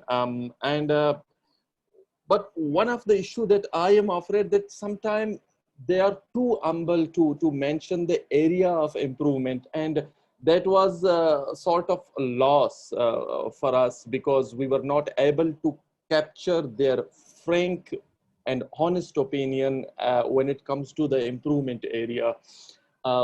This is something that I need from the experienced Toastmaster, because I hope that my president shortly will invite them for their comments. Evaluators did their job very well, and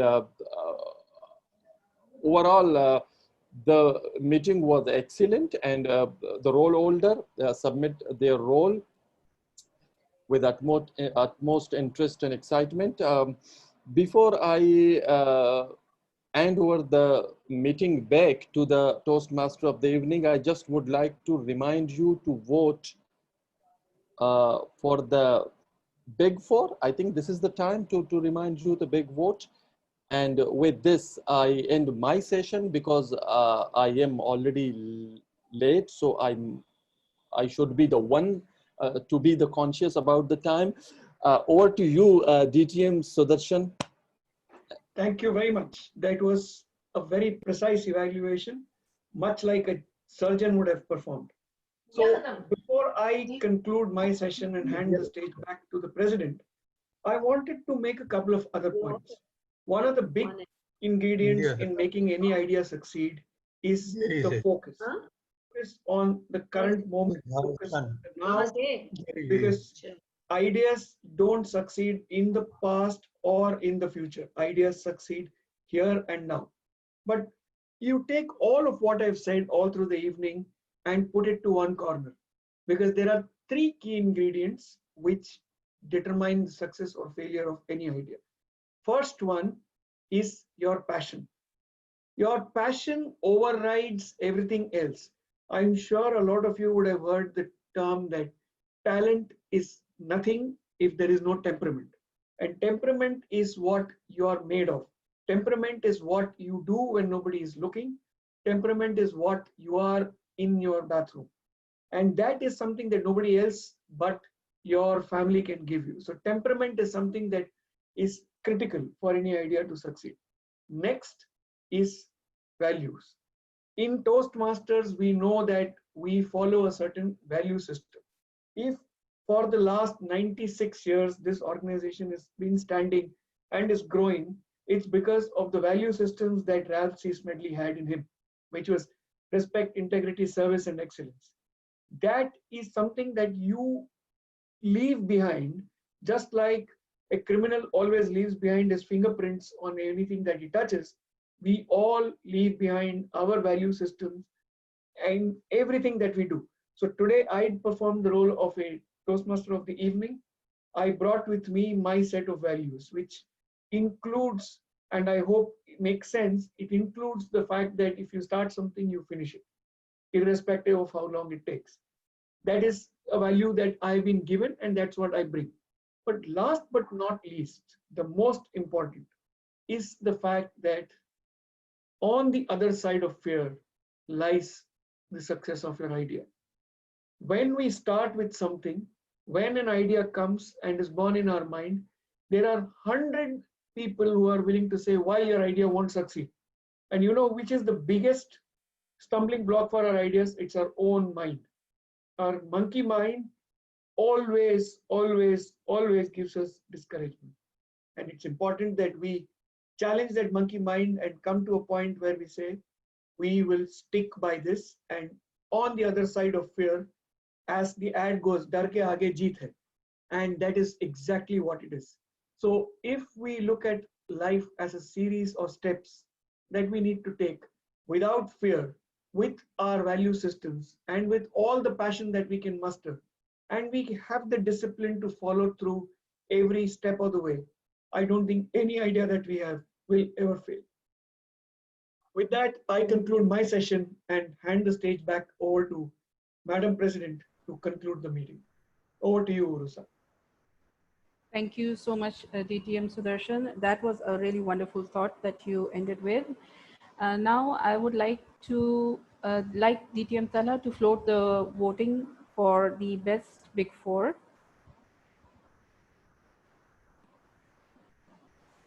Please vote. Everyone, can you see the poll? Yeah.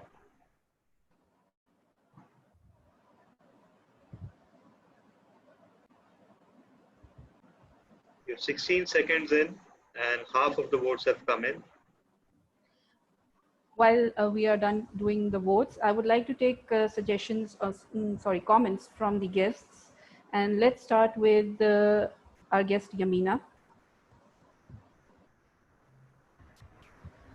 I really actually enjoyed the session, and I apologize for being too fast in my speech because I couldn't see the timer and I was, I was really confused as it was my first speech. Therefore, I apologize for everyone.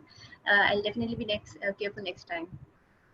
You do not need to apologize for anything. The timing is just there to, help us regularize ourselves. Otherwise, it's not really a big deal. So do come again next time. And then I would like to take comments from guest Saida Ayesha.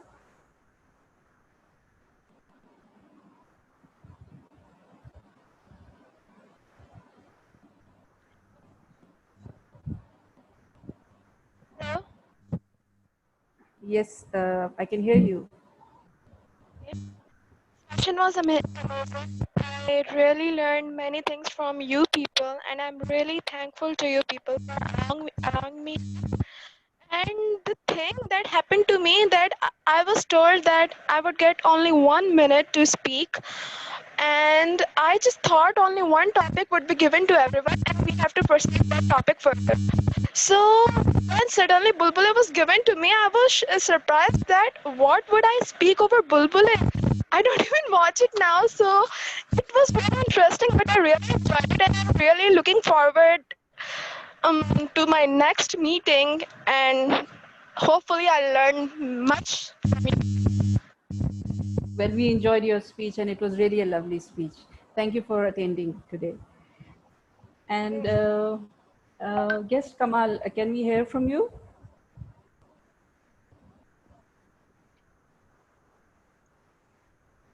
I think our guest Kamal does not want to speak to us. All right. So while we are at it, ideas to action, and we have two really good leaders of our district over here. Our past district director, Toastmaster DTM Samir. Ideas to action. DTM Samir, what do you have to say about that?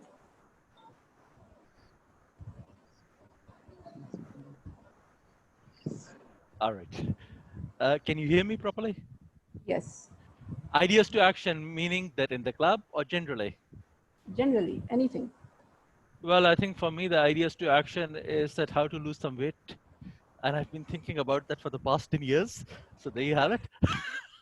But now I'm getting around it. I think in the quarantine, it's been pretty good because I'm walking every day and I've lost about, I think, maybe about 6 kilos or so. So it just starts slowly but surely. And the other ideas to action is the most important of all, and that will be the perfect club in the whole world. Please. That's great. And our PQD, current PQD, Toastmaster DTM Talha bin Hamid, ideas to action.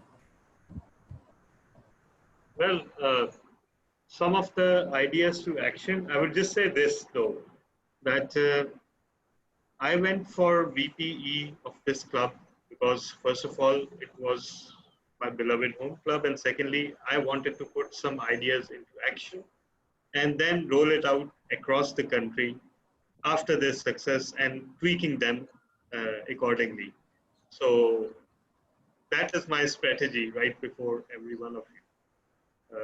That is my idea of ideas to action. All right. So following that, do we have Mr. the President, Madam President, can I request you to please request Amjad Ali for his comments overall? We have heard a lot about him, but we have never seen him speaking. So, yes, DTM Amjad. What are your comments about the meeting and ideas to action? Thank you so much, Madam President. First of all, having me in your meeting. I missed you all. There are many legends sitting here right now I look up to, especially DTM Sudarshan, who invited me to this meeting.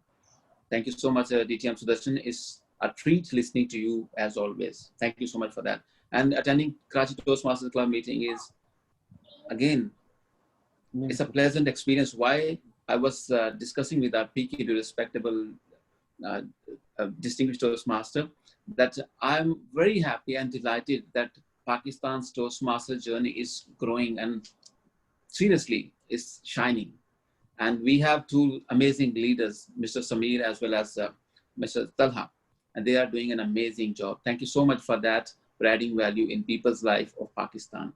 Really appreciate it. And thank you so much for that. Actually, just keep inviting us. We would love to be part of it. We are your support wherever you need something, whatever you need from our side.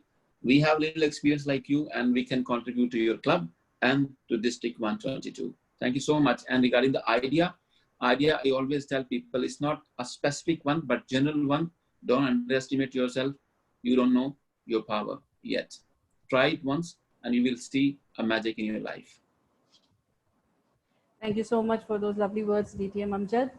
And we look forward to having you more and more in our meetings. So moving on, have we compiled the votes, DTM Talha? Yes, the votes have been compiled. So the results are in. And for Best Speaker, the award goes to, in fact, a landslide victory goes to Toastmaster Imran Rana. For Best Table Topic Speaker, the winner is, after some tough competition, but Toastmaster Shamam Khan. Wow. Best Evaluator is a person who actually wins an award even when he opens the door to a meeting and looks in for 5 seconds and he ends up with an award. Can you guess who? DTM Talha. Majid. Yes, Majid, Toastmaster Majid. So Toastmaster Majid, better resume coming to meetings, okay? And Best Big Four, a landslide victory goes to none other than our Toastmaster of the Day, DTM Sudarshan. Congratulations, sir. Thank you very much. And now we have 2 more awards. The Critics' Choice Awards for the Best Speaker. And can anyone guess? No guesses? All right. Imran. No. The Critics' Choice Award goes to Meow, Toastmaster Uroosa Mohsin. And the Critics' Choice Best Facilitator Award goes to Toastmaster Shamam. So in the end, since we are really over time, I would like to thank all the attendees, all the facilitators, the role players for making this meeting come alive and making this meeting happen. You know, indeed, we really work together to bring every meeting together. So let's meet next week, same place, same time. Till then, let's wave as we go back.